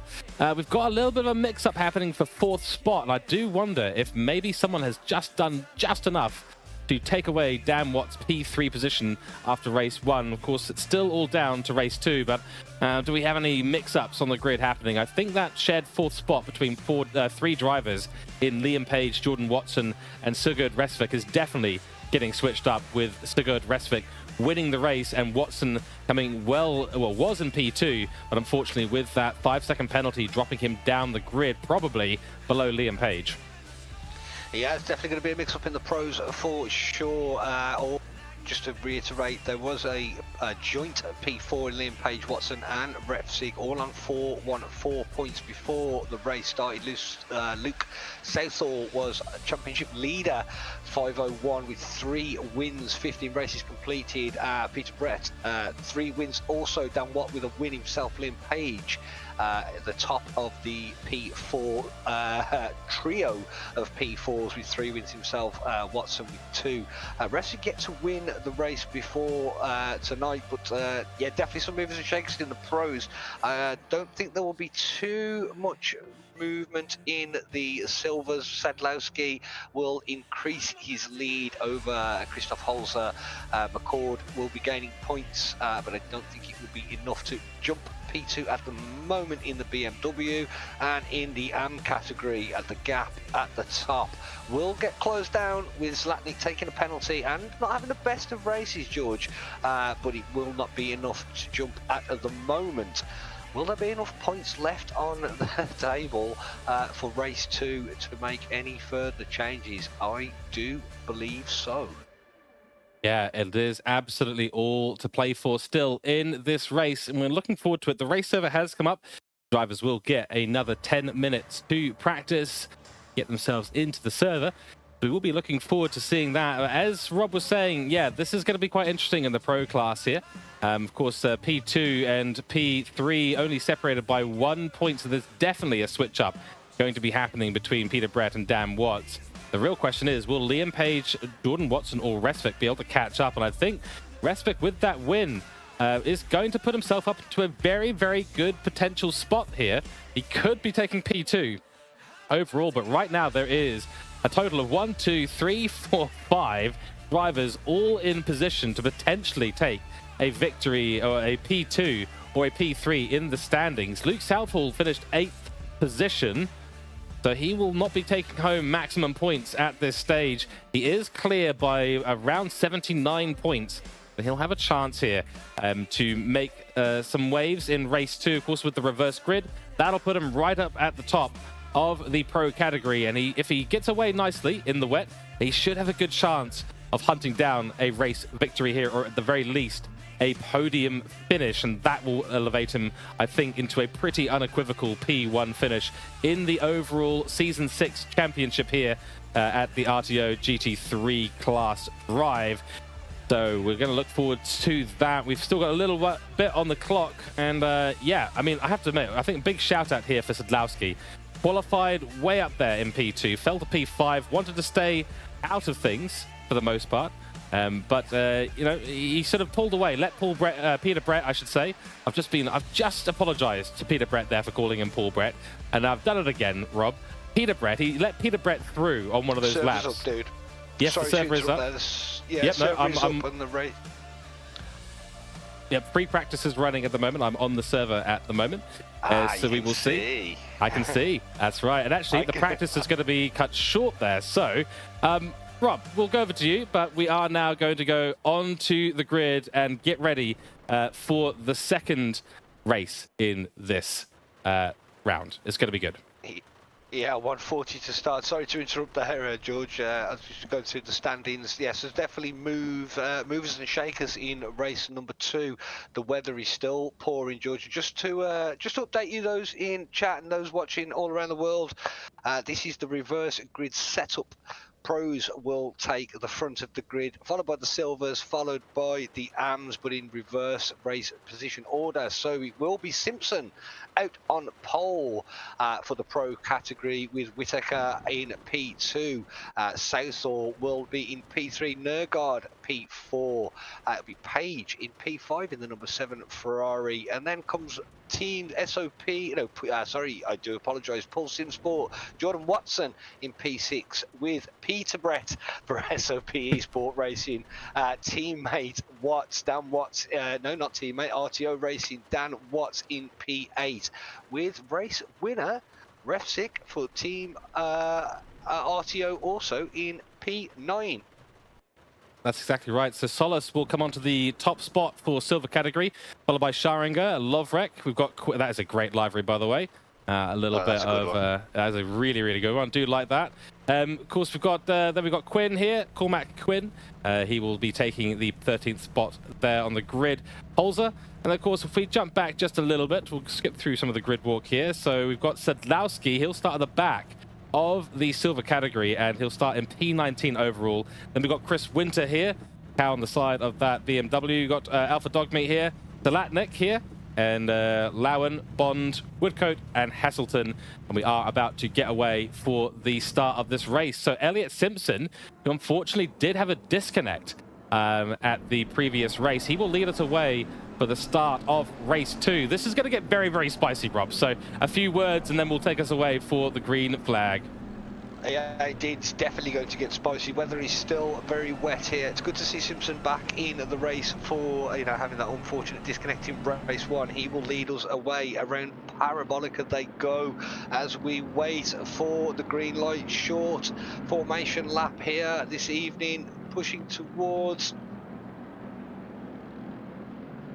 waiting for the green flag. Here we go. Here we go, indeed. Simpson out in front with Whitaker getting a very good start as well. Side by side they go into the first corner, waiting for, we've got to pick that braking zone, George. This is what we're talking about pre-race, the all-important braking zone into turn 1. All the cars very, very close. It's hoping to keep it tight. Oh, it's getting all a bit shaky, but there's a bit of contact towards the back of the grid, but it seems to be excellent exit from Simpson. Gets away nice and clean. Whitaker still in P2. Southall keeping hold of position 3. Nergard, Page, Watson, Brett, Watts, and championship. The order yet to change into turn 1. Exactly right. Good getaway from most there, but unfortunately for Nergard, he's had a major issue. The SOP drivers going for a bit of a train there, and they're going to get the move on Whitaker. Whitaker's going to get absolutely swallowed, potentially, by this train. There's a couple of cars off at Rivage. Rivage not looking pretty at the moment. Lots of cars all over the place. Cormac Quinn involved in it, as with Richard Gasson as well. George Scharinger as well involved in that little bit of contact. And Whitaker is getting eaten alive by these SOP esports drivers at this stage of the race. And if we do have a couple of questions in chat from SOP Motorsport, yep, there is a 5-second penalty that was applied as well. But stay on board with this action because it's getting very, very spicy. Southall gets up ahead, but he's got a car next to him. Oh dear, there's been massive contact there. The Southall and Page. Page went for the inside line there, outbraked himself on the wet line, took the curb and took Southall with him to the gravel patch on the outside of Saskari. Both of them will drop right down the grid into 7th and 8th. Southall will be absolutely fuming about that. He was up into P2 for just a moment. Simpson leads us away. He's now got a healthy gap behind him back to Whitaker. Whitaker will maintain his P2 position amazingly after being hunted down by 3 SOP esports drivers, 2 of which have just taken each other out. Peter Brett there in P3. Now the meat in the sandwich between two RTO cars in Sigurd Resvik and James Whitaker. Resvik is going to look for the move. He's going to have to go to the outside. Peter Brett has gone defensive into turn 1. Can the BMW get it stopped on the outside? There's a little bit of touching, a little bit of arms out between these two, but Peter Brett will hold on to that position in his Lamborghini, and that is a very, very interesting line there from Jordan Watson. Jordan Watson has done a little bit of a cleaning up of the track, let's just put it that way. Liam Page has had another issue here. It looks like the teammates of Southall and Page have come together again. Liam Page has really lost out on that one. He's now fallen way down the grid, down into P15. Southall now into P12 and being challenged now by the Lamborghini of Holzer. Holds the inside line though into Rivage, so some major trouble between the SOP esports drivers. They were told they can race, but they have raced maybe just a little bit too hard here at the start of this race. Peter Brett now putting a huge amount of pressure. Now got a huge amount of pressure by Resvik there. Looks like Resvik has managed to get ahead though. Yes, he has. Yeah, got the move done. Absolutely did get the move done and popped himself up into P3. No, P3, yeah, P3. Move done there. A lot of paint rubbing at the SOP Motorsport boys, and the chat is absolutely booming with SOP Motorsport. I do not want to see teammates doing that. Throw away the podiums, he says. It's very unfortunate to see that. Sometimes hard racing in the wet conditions can be disastrous, and unfortunately we have seen that today for the SOP esports drivers in Liam Page and Luke Southall. Not what you want to see, and Southall is going to be in a bit of an interesting situation now. If he gets 2 bad finishes in this race, will that lead evaporate in the championship? But this could be interesting for the championship standings, although Southall does have a very significant lead. I don't expect him to be losing out too much. We've got a little bit of contact down the back here between Scaringer and Tom Solis, both of them coming together at Ascari. It's been a trouble zone, has Ascari. Really has been. Is that Peter Brett? That's Peter Brett on the inside of Resvik, who takes the off-road there on the alternate line after getting run out of room by Peter Brett. He goes very, very deep into the turn 1 there, the chicane. A little bit of a miscalculated move there by Peter Brett, but nonetheless, he's got it still on track, but has fallen now behind, I believe, Resvik, and he's got Watson there as well, right on his tail. But look at Elliot Simpson. He's out to a great lead. He's happy. He's got nothing happening. He's got a fight between 5 drivers behind him, and I'm sure he is absolutely stoked to be out in front of this battle pack that we're on board with now. Yeah, pull away now. He's in the McLaren as well. I think he did bring up in the broadcast that the McLaren is pretty tricky in the wet, so that 4-second lead at the moment will be definitely rubbing his hands together. Simpson out in front of the 27 McLaren with a healthy lead, making his way down to Ascari at the minute. Whittaker in P2, 131 AMG, but Resvik looking like he's going to make a move there, George, into Ascari. Oh, and he does. Does get done, but there's contact. There is contact at the back, and that is Brett. That was Brett, I believe. Brett. A little contact, and the car is completely turned around, George. It is stopped on track. That's Whittaker. Whittaker is backwards on track and stationary, and he will fall to the back of the pack. Oh, George, disaster in race 2. Yeah, well, we knew that this was going to get spicy with the reverse grid, but maybe not this spicy. This is somewhere a little bit higher on the Scoville rating than we thought we would be, unfortunately. And yeah, it was Sigurd Resvik who made the move beautifully into Ascari on Whittaker. But unfortunately, Peter Brett wanted a slice of the action too. And side by side, Jordan Watson now challenging at turn 1. Gets run wide. Peter Brett defending for his absolute life at the moment in that Lamborghini. So Lamborghini versus Lamborghini. This is going to bring Dan Watts back into it. Crikey, this is Scoville 1 million at this stage. A 15-second penalty for the 43 car. That'll be somewhere down the grid, and that is going to be Jort Scaringer. That'll be for the collision on the previous lap at Ascari. But crikey, Peter Brett wanted a piece of that action at Ascari previously, but tagged the back of Whittaker, who had to make the corner, unfortunately. So I suspect that will be going to the stewards for a little bit of investigation. Now Peter Brett is under a lot of pressure from Jordan Watson, and the Pulse Sim Sport driver, who was looking at a P1 victory in the previous session, is now unfortunately looking at the back of P3 and thinking, can I make it past? I think I can. The good Resvik now starts his charge after Elliott Simpson, who does lead us away in his McLaren, setting the fastest lap time as well, a 1:54.862.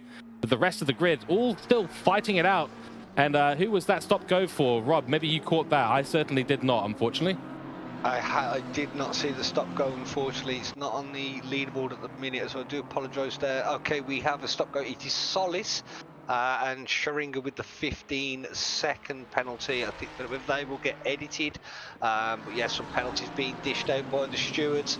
The race does go on though, and we see another driver off track there momentarily. I'm not sure who that was. It's Holtz taking the exit stage right. I believe that was there, George. But all these battles are getting very close as well. We're going to see a move down into Parabolica. Simpson going faster still, and the move is done. It's just behind the number 7 car, so it will be Quinn and Nergard battling just behind there. So positions being swapped all the time. Oh, I can't keep up with this, George. It's all happening. It really is. Liam Page comes across the line. He's now back up into P12. Southall, who they came together, both of these teammates, now back up into P9 is Southall. There's been another penalty applied down the back of the grid. Southall now behind Gasson, trying to get past that P8 position. Sedlowski has done very, very well from P19, Sedlowski, all the way up into now P7 on the grid. So what a drive here. In both races, he's one spot behind the number 1 car of Cooper and right on his tail. So Sedlowski looking to take another victory in Silver Class here today. But crikey. Yeah, what a start to this race. You know, reverse grids always do switch things up.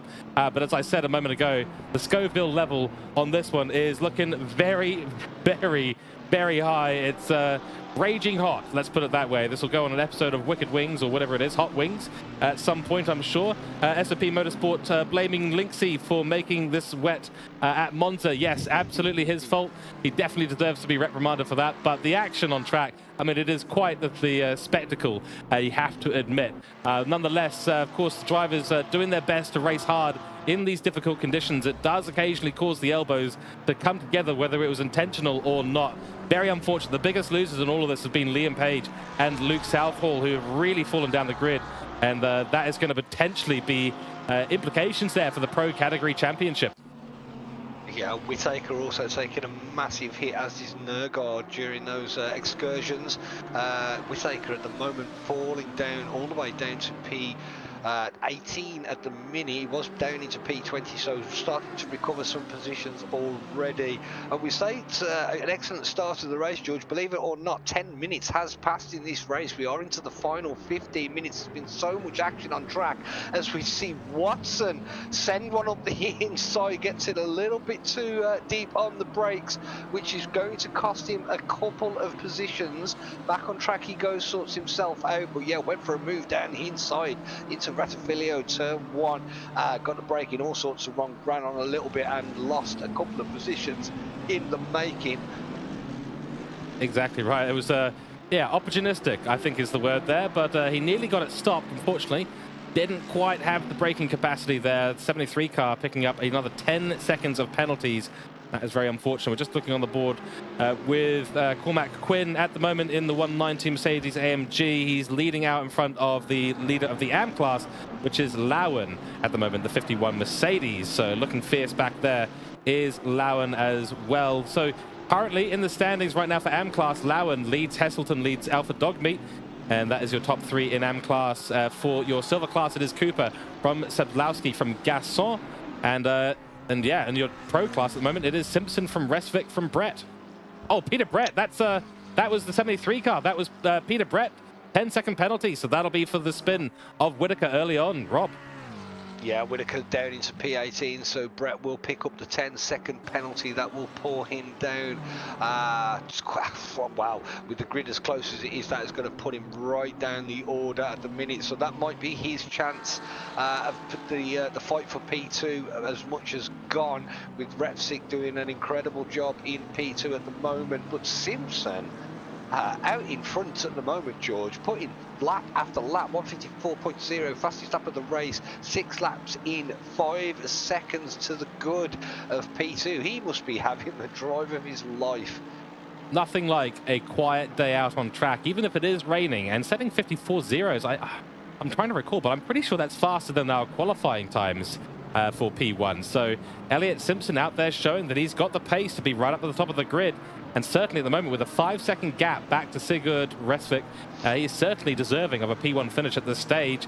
And you're right, the time is flying by because we're past half race distance now, or just coming up to it, my apologies. So 12 minutes, 30 seconds remaining. We're just on board with the battle between Southall and Gasson at the moment. And yeah, Southall is trying to recover what has been a pretty unfortunate way start of this race 2 here. A slightly average result.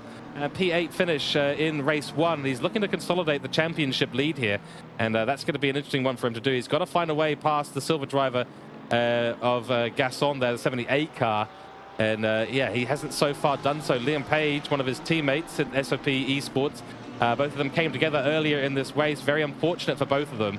But my big hats off at the moment goes to Sadlowski for the RTO racing team. He's performed very, very well. He's holding onto the back of Cooper and doing a very, very good job of it in very tricky conditions. Yeah, he's also come from the back of the silver category, which would have been respectively about P16, P17. And his 10th place is gained at the moment. So yeah, absolutely phenomenal couple of races actually for Sadlowski. It's been an excellent season for him. Also raced very well at Suzuka. I can't comment on previous races, but there's a reason he's at the top of that standings at the moment. And that's Cooper gone. Yeah, that's Cooper. He's just gone into the wall, put a little bit too much power in at Parabolica, and he's just binned it. Yeah, that was exit stage right there for Cooper. He just seemed to disappear.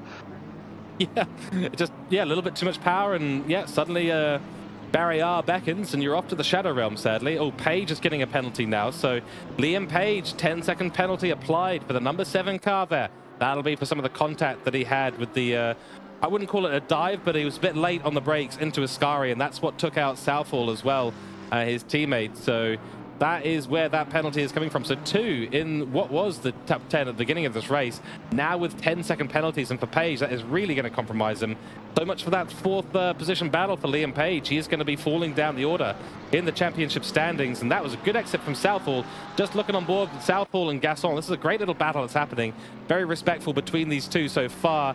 Southall is looking the faster driver on track at the moment, but Gasson is doing very well to hold him up in this little battle, and Southall will really want to get after Cooper, who's just gone into the barrier as well, so we'll be running quite slow on track. I suspect the McLaren very sensitive to front aero damage, and if Southall can manage it, he might be able to get up ahead of Paul Brett after Paul Brett takes that 10-second penalty. Yeah, just a little bit of action. Well, I say a little bit of action. Just an update. The number 11 car, which I believe is Winter, has had an off yellow flag and a return to pit, so I think he's damaged enough to retire from the race. First retirement of the race. Unfortunately, he was actually going quite well around P20, 21, but I retired to the pits, unfortunately, George. That is very unlucky for Craig Winter, and he does have a brilliant livery as well, so shame not to see that car continue out on the grid today, but it is what it is sometimes, and sometimes the car just does not make it to the end of the race. 9 minutes, 15 seconds remaining in this race 2. It's the final round of 8 rounds of final race in 8 rounds of racing here in season 6, and it all comes down to the next 9 minutes in this race. A wet race at Monza. What a way to, some would say it's a troll, but what a way, I think, to a great circuit and a little bit of weather just to mix things up at the end of the season. I think that's a spectacular way to finish out a season. We've been on board with Southall in his battle with Gasson. It's still going at the moment. Looks like Schneitman has been overtaken by Page in the background as well, but Elliot Simpson still out in the lead of this race and still got a 4.5-second gap that has reduced by about 0.4 of a second. Mr. Good Resvik is pretty keen, I suspect, to get another race win under his belt. That'll charge him up in the standings at the end of this round, and if he takes 2 P1s, Rob, he could be in contention for a pretty good finish in the championship, especially with the likes of Liam Page and Southall being a little bit further down the grid. Yeah, he's definitely want to maximise the points here in the finale. And it's been an absolutely phenomenal season from the races that I've watched. But currently, Simpson at the podium spots at the moment. Simpson out in front in the number 27 McLaren, 4.5 seconds to the good over Refsick in the 124 BMW. Pit Brett in P3 at the moment, but with that 10-second penalty will drop, so that promotes Watt into P3 in the silver. Sadlowski once again out in P1. Cooper doing a phenomenal job in the number 1 McLaren in P2, and it will be Gasson rounding up the podium spots at the moment. And in the Amslowen, Heselton and Alpha Dogmeat will be your podium positions at the minute, but there's still 7 minutes and just under 7 minutes 20 seconds to go in this race, and from what we've seen so far, everything I've just said could potentially get turned on its head, as is the way of commentating on races. And we've just seen a beautiful bit of action between Southall and Gasson, the result of which has Southall moving up into P8 and starting his charge after Cooper. So a number of laps spent by Southall behind Gasson. Very respectful driving from the two.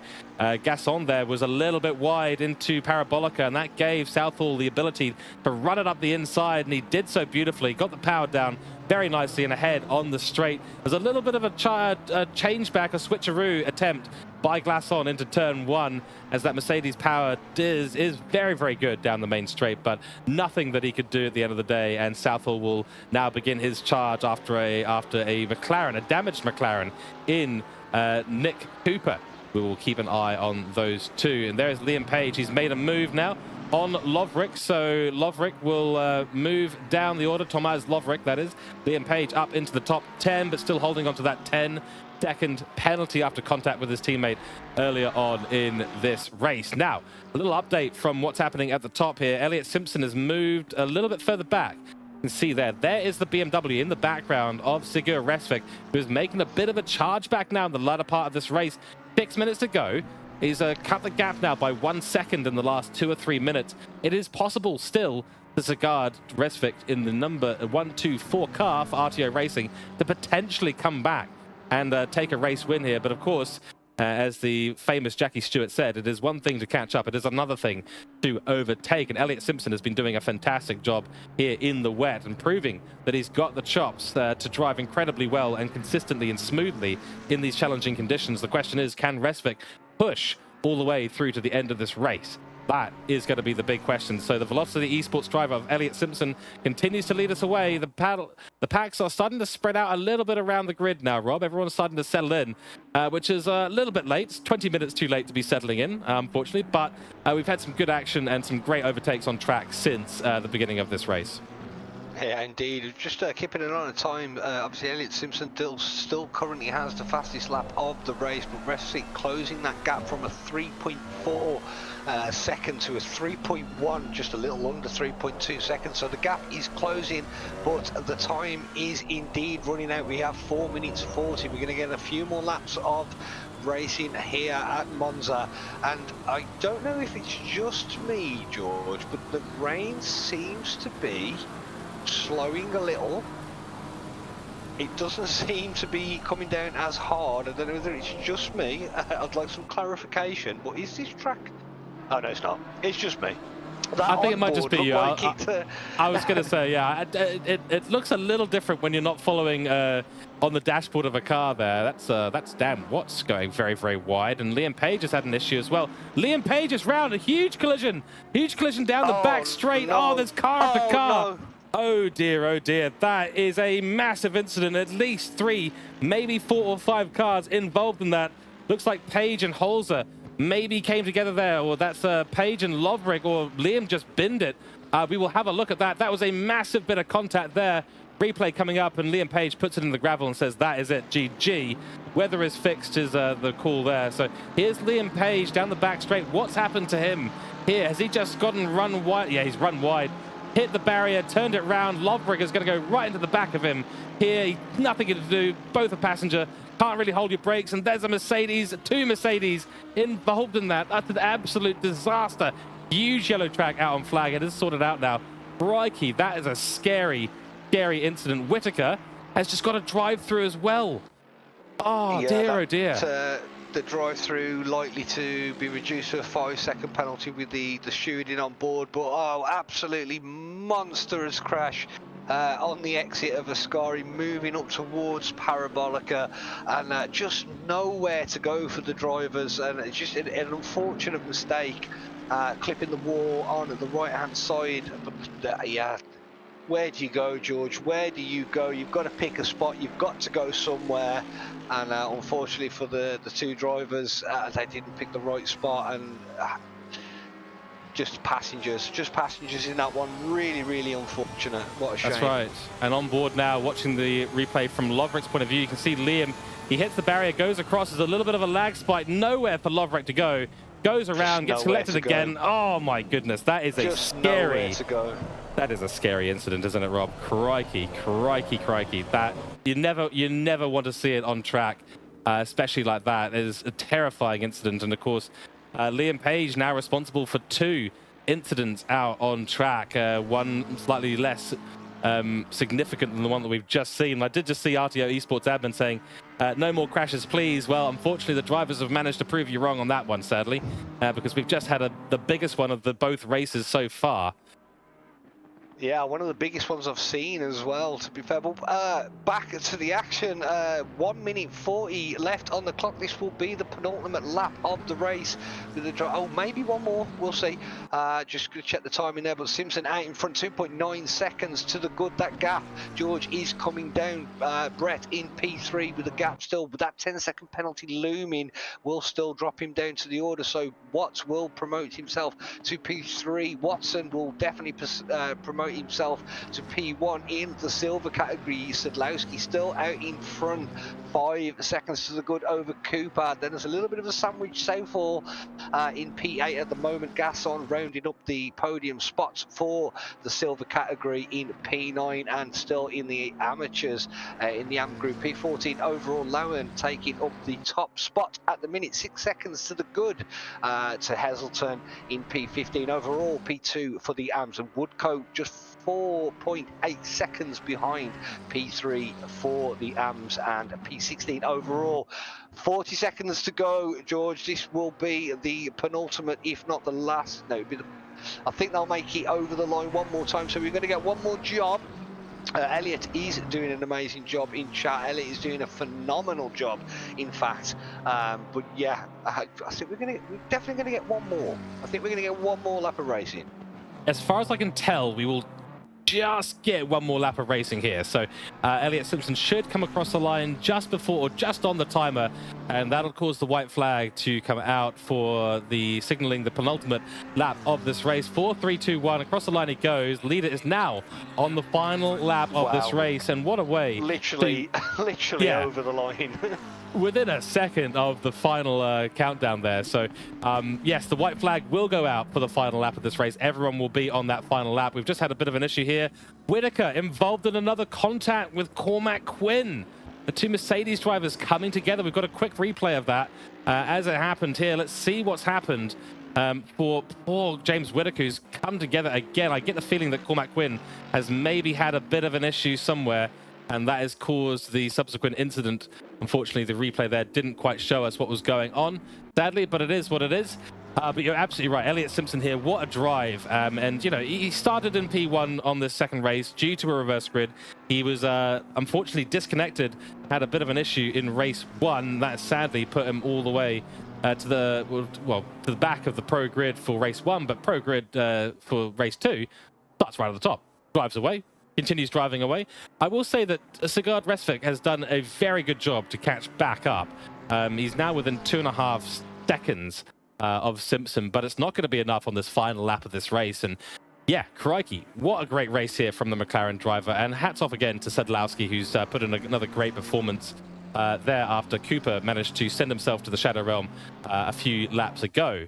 So very, very good drive from these guys. Sigurd Resvik, though, I have to admit, this is boding very, very well for his championship title contention here. He's got Peter Brett behind him.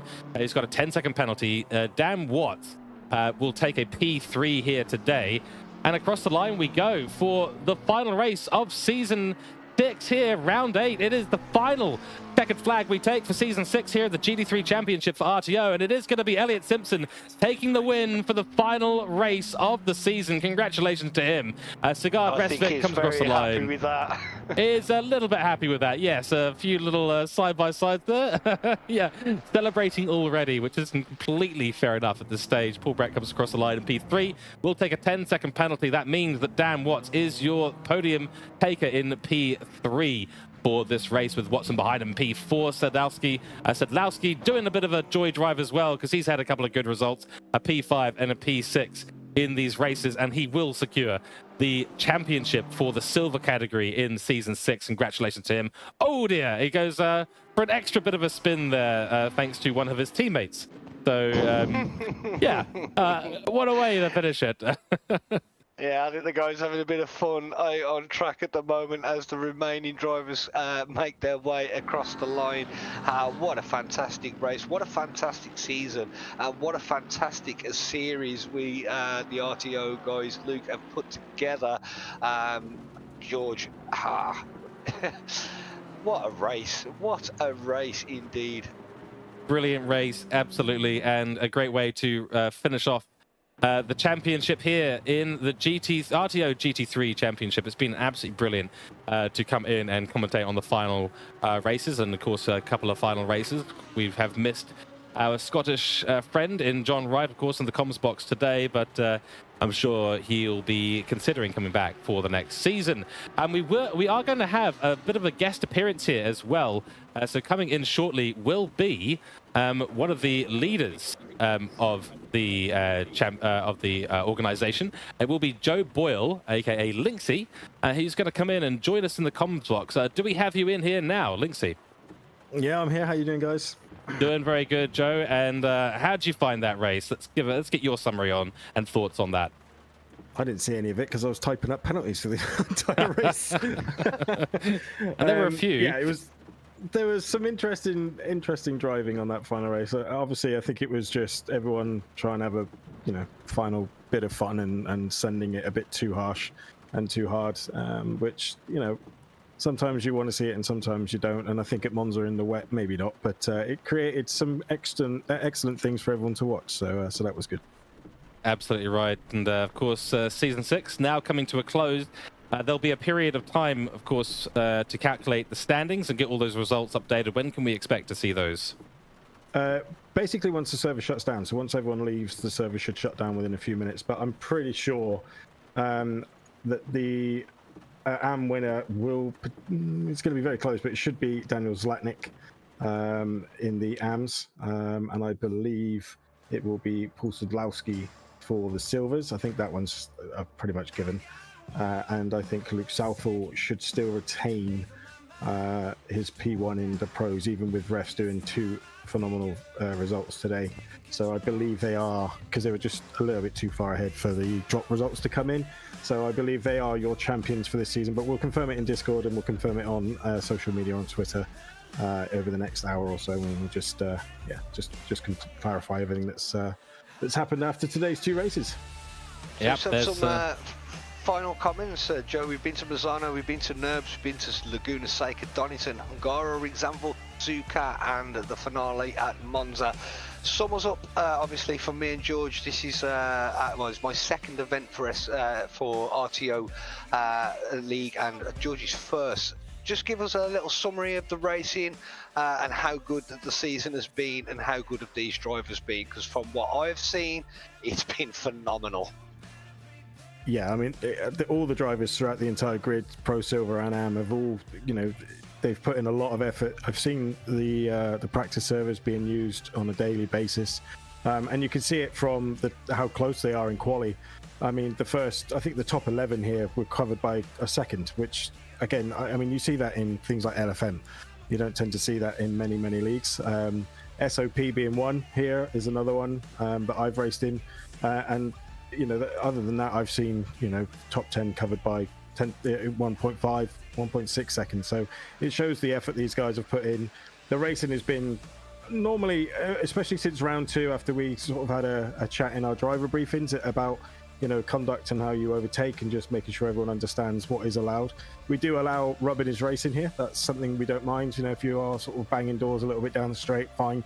But if you end up taking someone out, or someone hits the barrier or whatever because of just reckless driving, that's seen as a no-no. So we are a bit more. We don't mind to see some close racing, and they've put it on throughout the season. They've had a couple of wet races here in Laguna Seca, a few other dry ones, some early mornings, some late evenings, and some very, very warm tracks as well.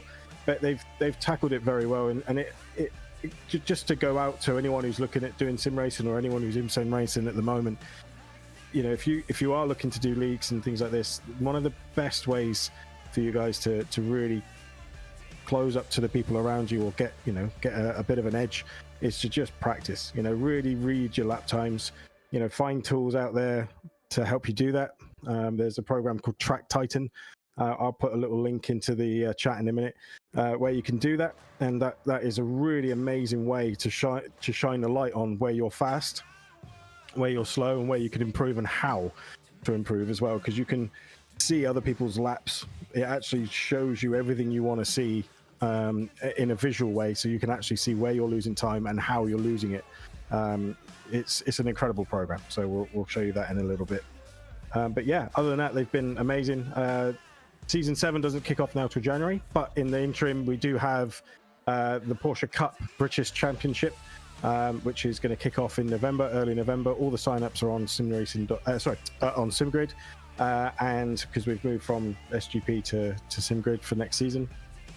And also the AMs that you see here will also be racing in a separate championship just before, on the same day, in the M2s. So they've got a slightly different challenge for 4 races, but on the same tracks and same conditions. So yeah, they're like a prequel to the silvers and the pros in the cup cars. So yeah, it's going to be good fun. Yeah, sounds like a lot of good racing coming up in the RTO calendar. And of course, I'm sure everyone in chat and around, all the drivers, will be very much looking forward to that Season 7 coming out in January. So yeah, great stuff at RTO. You guys do want to get involved, as Joe has just mentioned. They are moving over to SimGrid, so that's the community will be available on SimGrid. There is a Discord as well for those who want to get involved to join, and we may be able to pop a link into chat for anyone who does want to get involved there. But yeah, there we go. Yeah, there we go. Joe's on it immediately. Absolutely on top of things, and hats off to you, Joe, of course, for all the work you've done in the background in the RTO League to keep things organized and keep things moving nice and quickly, because it is very challenging, especially when you have to do a big switch up of the grid between races. That is a challenging thing occasionally to do. As administrator, and I'm sure all the drivers, and certainly from us here in the comms box, even though this is my first time, I'll say this on behalf of John, but congratulations on a job well done in Season 6, and of course, yeah, there we go. And there is a very ill John Wright, the Scottish voice that we have been dramatically missing today, back in the comms box. What do you say? Well, good question. We just know he's here. We just know he's here, that's all. Yeah, in spirit. Now, look, the effort I do is nothing to me. It's having people like you guys when you do the broadcasting and see the professionalism that you guys put into it and everything else. That's what brings the show to the people watching. So, hats off to all of you, Raven, or John, as we know you as well, and Rob. And sorry, actually, what is your main first name? I generally don't know. I can see you're crazy good. Oh, yes. Yeah, sorry, I've missed it, so I apologize. That's quite right. No, it's George. George Cook. George. And then, of course, you've got Rob G. Barker, who you know from last week. Yeah, so thank you very much for both your efforts. It was really impressive watching tonight as well in the way you guys have done it. So and all over the season. John, bless him, had to deal with all of it for the first 4 rounds on his own, 5 rounds on his own. So yeah, that's probably why he's ill, to be fair. Yeah, could quite be. I mean, yeah, well, since he's here, it's definitely time for us to talk about what is I mean, yeah, we know that John... listen, you're picking on an old man. Respect for your elders, young Linksy, okay? Respect for your elders. Okay. Oh, no, I think it's the perfect time to take advantage of the situation and make more jokes, John. You can't run after me. we know John, of course, Double O Raven comms, and he's been doing a great job and helps us to bring the professionalism to the broadcast and all that sort of stuff. He's been hiding in the background, helping out and doing things with this final race. But of course, we know that John is more than capable of doing a 12-hour stream talking all the way through. So 25-minute races and absolutely nothing to the man. But nonetheless, of course, we thank John for the opportunity to be here and providing the broadcast and all that. So yeah, great big job thanks to you, tonight, guys. I'm going to say that. Great job. Great season, Lynx 8. Great job to the drivers. Yeah, roll on season 7. Absolutely. Brilliant. So yes, Joe, honestly, it's been an absolute pleasure. Do let us know when we're going to get the results, so I can refresh the page and we can have it on screen to announce the final results if they are up. But do let us know. The server's still not shut down, so just give me a minute, I'll have a look. No worries at all.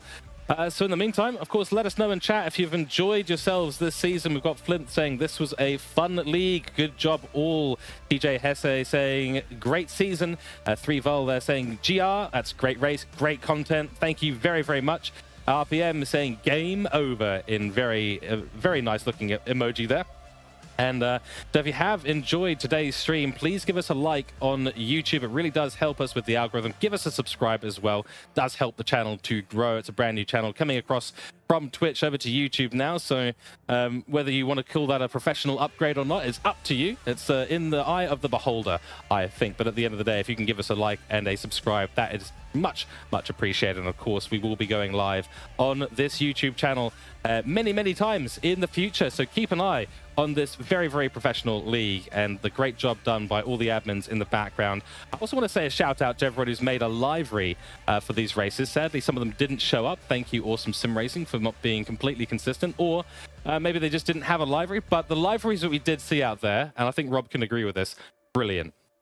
Yeah, some fantastic liveries out there as well. Yeah, just a note that all the race replays will be uploaded to the RTO YouTube channel, so you can see all the action from all 8 rounds of Season 6, taking us back to round 1 at Mazzano, going through all the way to a very wet Monza. But if you do want to go and watch back some of those races, analyse your own performance, analyse performance of others, or just watch some great racing content in general, get yourself over to the RTO YouTube channel, which if you are listening, you're already there. So give it a subscribe and flick through those videos and watch some of the action that I've certainly missed. I will certainly be going back, George can confirm, and watching some of those earlier rounds, because the racing in the last 2 rounds, that has been an absolute pleasure to be a part of. I have thoroughly enjoyed myself here on RTO, and will definitely be going back to watch some of those earlier races. Yeah, too right. I think I will be as well. And of course, I do love the lovely voice of John Wright. So it's always nice to go and listen to him on the replays of the broadcast. And I do want to catch up on the rest of what's happened this season, because yeah, it's been a very exciting final race. And if this was what we get for a finale, well, it makes me imagine what we got for the start of the season as well. And very much looking forward to seeing more content uploaded here by Joe and the team in the background. And yeah, we're going to be watching a little bit of a replay while we wait for the standings to come through. If they don't come through too soon, we'll consider just posting a link for them a little bit later on. But nonetheless, please enjoy the replay that is going to be happening of the highlights of the race. I'm actually going to switch this over to this view over here. Yes, that should be the one. No, this is the one here. There we go. Okay, so the first little broadcasting mistake there on my part tonight. That's unfortunate, but it is what it is. We are technically on a short intermission while we wait for the standings at the minute, but please enjoy the highlight reel from the race. It was a brilliant race to behold. Sadly, a little bit too much contact happening there. I think the big unfortunate one there was Whitaker getting spun around at Ascari. That was not an enjoyable moment, was it, Rob? No, not indeed it wasn't. You sent him right towards the back of the grid, but you know, all negatives apart, that there was a couple of incidents that will need looking at, and I think the penalties were applied accordingly. But let's put that aside for now, because the action on track was phenomenal. The weather was Can't really find any more superlative. It was horrific out there. Visibility was poor. It was wet through and through, as we see another car just being sent round there from the SOP Motorsport. But the racing, George, was fantastic, and the winners and the podium sitters deserve huge congratulations. With the conditions racing, I think I would struggle to probably get through turn 1 before sticking it into a wall and retiring to the pits. Yes, I think I'd find myself very nervous out on track. And while we do watch these highlights, I think some of the results are coming in. But before we get to that, I just want to obviously mention the sponsor of Season 6 and the GT3 Championship, Luke Addison Racing, a platform where you can develop further as a sim racer in ACC through setups and coaching. Of course, Luke Addison, a very, very well-known and high-level esports driver, is an absolute legend. His motto, a little progress each day adds up to big results. So a big thank you to Luke Addison Racing for sponsoring the GT3 Championship here at the RTO for Season 6. Of course, you see some sponsors as well flicking through your screen at the moment as well. So make sure you give everyone in the sponsors list a little look and a consideration the next time you're looking for setups, coaching, gear, or anything else on the list. They are really appreciated. Sponsors in these races do help to make things happen, and helps us to keep the professionalism and the quality up as well. So make sure you give all of those companies and organizations whether it's a follow or go and check out their products and what they have to offer. They are all absolutely fantastic. And Joe, just going to ask very quickly, how are those results looking? I've seen some updates. Not sure if we got the complete results yet. The server's still up, so I don't think it's going to be. Not sure it's going to be coming up. So give me 1 second. Let me just have another look. No worries at all. So, in the meantime, we do continue to watch our highlight reel. And yeah, it was a great race though. So Rob makes a very, very good point. Challenging conditions out there for the majority on the grid, and certainly if it was either of us on the grid, we'd be all sorts of anxious, I think. So some good driving in difficult conditions, and regardless of what's happened in terms of getting the elbows out, that is just a part of sim racing and racing in general. At the end of the day, if you've ever watched DTM, those chaps do like to rub elbows quite a lot more than you see in most sim racing leagues. And I think the driving quality in RTO has been absolutely fantastic. To see a driver in Elliott to go and Elliott Simpson to essentially go and set qualifying laps in the wet in the race is very, very impressive to see. We saw lap times in the low 54s during qualifying, and that was also very impressive given that this was a full wet event. There was not a single moment where we didn't have rain coming down on track, despite us for a moment thinking so. But there was, unfortunately, rain all the way through the session. Some spectacular shots out there on track as well. And as you can see, great bits of action, good bits of driving. Very tricky when you're side by side with a car, especially through turns like Ascari, the Lesmo corners, Rivage. Did see some incidents down there as well, as you would expect. But overall, the driving standard has been absolutely brilliant here in the GT3 Championship. Yeah, indeed, George. I will pose the question. Excuse me, just clearing my throat there. Apologies to do that on stream. Should have muted my mic there, sorry.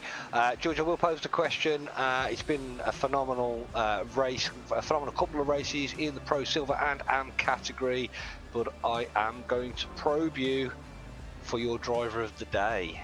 That is a good question. So having been the first race that I've witnessed here in RTO and been in had the pleasure of being in the comms box for, I have to go with what may seem like a bit of a default option here, but Sigurd Resvik, a P2, I believe, no, P3, I believe, in the qualifying session, and he takes a race win in race 1, and then gets a P2 in race 2. And I think that's been a very, very consistent drive in very tricky conditions from Sigurd Resvik. And I think my driver of the day is going to go to him for this race. And, you know, that result is going to throw him way up the championship standings as well. So I think my driver of the day will go to Sigurd Resvik. And now I will throw the ball back into your court. Rob, your driver of the day, please. I will have to go with the silver driver. Absolutely dominant performance in the silver category, and surely will be looking to make his way into the pro category. But Paul Sadlowski, phenomenal performance all night through qualifying, through both of the races. Fantastic job from him. So my driver of the day will be Sadlowski. Very nice, very nice. And of course, in chat, do let us know who your driver of the day is from either of the races or the entire round. Please do let us know. So everyone in chat, type in your driver of the day nominations. That will be very much appreciated. And Joe, your driver of the day, if you have one? I'd end up being biased a bit, but so yeah, I'm gonna opt out. But however, I am gonna give my driver of the season both, if that's possible. Because, oh yes, absolutely.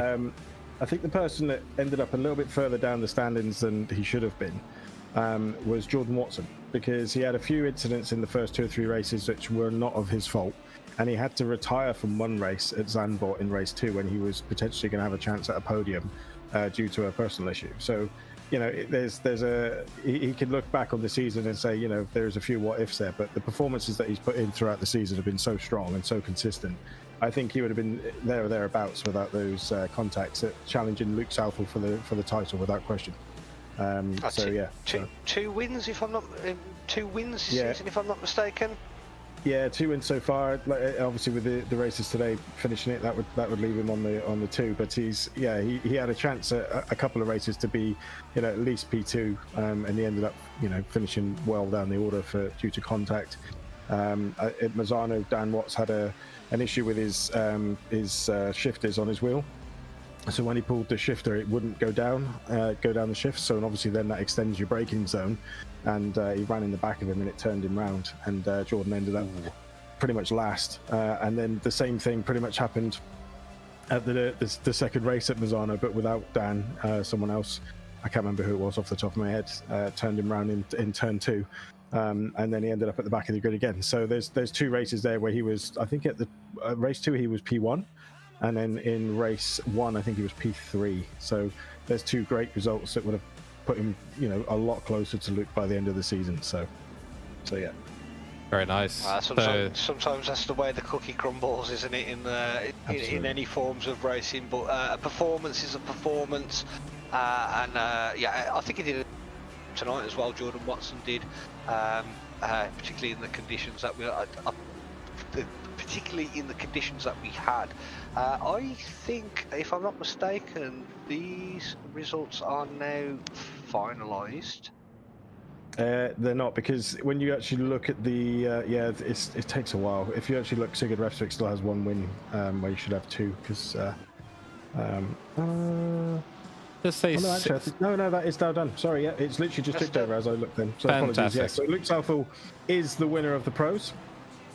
So congratulations, Luke of SOP. Paul Sadlowski of RTO in the silvers has won the silvers. So congratulations to you, Paul. And Daniel Zlatnik of Snell Esports Racing winning in the AM. So congratulations, guys, and yeah, well done on all your victories. Big congratulations there, Daniel Zlatnik, who we saw getting a pretty good time here at Monza and then having a pretty reasonable race out there. Congratulations to him, 607 points, and it takes the AM class victory. Silver class, Paul Sadlowski. You've got Christoph Holzer as well, P2, and then McCord in P3. So congratulations to the top 3 there, but a very dominant showing from Paul Sadlowski in the silver class cup. Congratulations. But yes, here we go. Pro class, Luke Southall does take it. 527 points, 3 race wins over 16 races. Sigurd Refsvik takes a win here, of course, today. 464 points, 1 point separating third place. That is incredibly close. Dan Watts loses out on a P2 position by 1 point, but still a fantastic result in the top 3. Peter Brett only 4 points behind as well, so another very, very close one for him. P5 goes to Jordan Watson, driver of the season from Joe. So congratulations to everyone. It's absolutely fantastic, fantastic work out there. We do have a couple of questions here. Peter Brett asking, that's not with drop rounds gone, is it? Question mark. Maybe you can tell us, Joe. I believe so. I'll have a look back in it once that server shuts down, but I'm pretty sure that's it. So brilliant. I will double check, but yeah. Excellent. Of course, yeah, so all the all the updated results will be available on the Discord. So for those who's driving, those who are wondering what the final results are, then please do check the Discord. The results will be confirmed by Joe in the next few hours, I suspect. So please keep an eye. This may not be the absolute final standings, but we think this is pretty accurate. But like we said, we will go and give you the final results in the main Discord. So please keep an eye over there. But I think from over here, that is probably going to do us on the stream tonight. So maybe some final words from yourself, Joe, before we start to round out the final round of Season 6. Yeah, thanks for everyone who's joined us. And on YouTube, we've made a big change from having it on my personal channel on Twitch. We wanted to separate this so it was a completely separate part of what we do here at RTO. So yeah, thanks for finding us on Twitch, but then moving over to YouTube. And yeah, just continue to follow us. There's going to be plenty more to come. We've got some videos that are going to start being made over the next few weeks in regards to setups for ACC and just general blogs and help for people that are looking to make their way into sim racing. What gear you should be changing. Do you need to go and buy the top end DDs or the best pedals out there, or do you or can you just start sim racing on a budget and still be competitive? So yeah, we're gonna be doing discussions like that. So yeah, keep an eye out for what's coming on the RTO channel, and we'll catch you soon. Excellent. Thank you very much, Joe Boyle. And it has been our pleasure on behalf of 00 Raven Comms and John Wright to bring you the comms for the final season, final round, not the final season, the final round of Season 6 here at the RTO GT3 Championship. I hope not, that's right. Look forward to Season 7 coming up in January, so my bad there. But sponsored, of course, by Luke Addison Sim Racing, so go and check him out as well. Go and check out RTO, of course, on Discord, on simgrid.com coming up shortly, and also simracing.gp. The final results of the season will be available shortly, so please keep an eye on Discord for the final. It's now it has now changed fully. So sorry. It now has changed fully. Okay, well hold on. Yeah, sorry. No, it's quite alright. It does still say stay with Luke in P1, but Peter Brett jumps into P3. So Peter Brett is now into P3 in the championship. Sigurd Restler is P2 on the pros. And then you got Silver. Paul Sadlowski did still retain the championship. Christoph Holzer from Ryan McCord, second and third respectively. And then Daniel Zlatnik still holds on to P1. And then Colin and Wesley in second and third. So the championships, the leaders stayed there where they were, but a couple of places did change behind them. So well spotted, Mr. Brett and Mr. McCord. Well done for those who have been obviously. I mean, the difference between P3 and P4 very significant. So I'm sure Peter was very keen to make sure that was absolutely spot on. But there you go. There's your pro category. The final standings for the season. Here's Silver, and of course AM class as well. Fantastic stuff from all the drivers. Congratulations to you all. And yeah, I think we're going to round out the stream now. I will put the highlights back on, I think, so that we can see the final parts of the race. But honestly, on behalf of myself, George Cook, Rob G. Barker, John Wright from the 00 Raven Comms team, it's been a pleasure. Joe, so thank you very, very much. Thank you to all the drivers. We've got nothing to commentate on if there wasn't some brilliant action out on track. So a big thank you to everyone. And yeah, I think that's going to be it. So thank you very much, folks, for tuning in, and we will see you in the next season. Goodbye.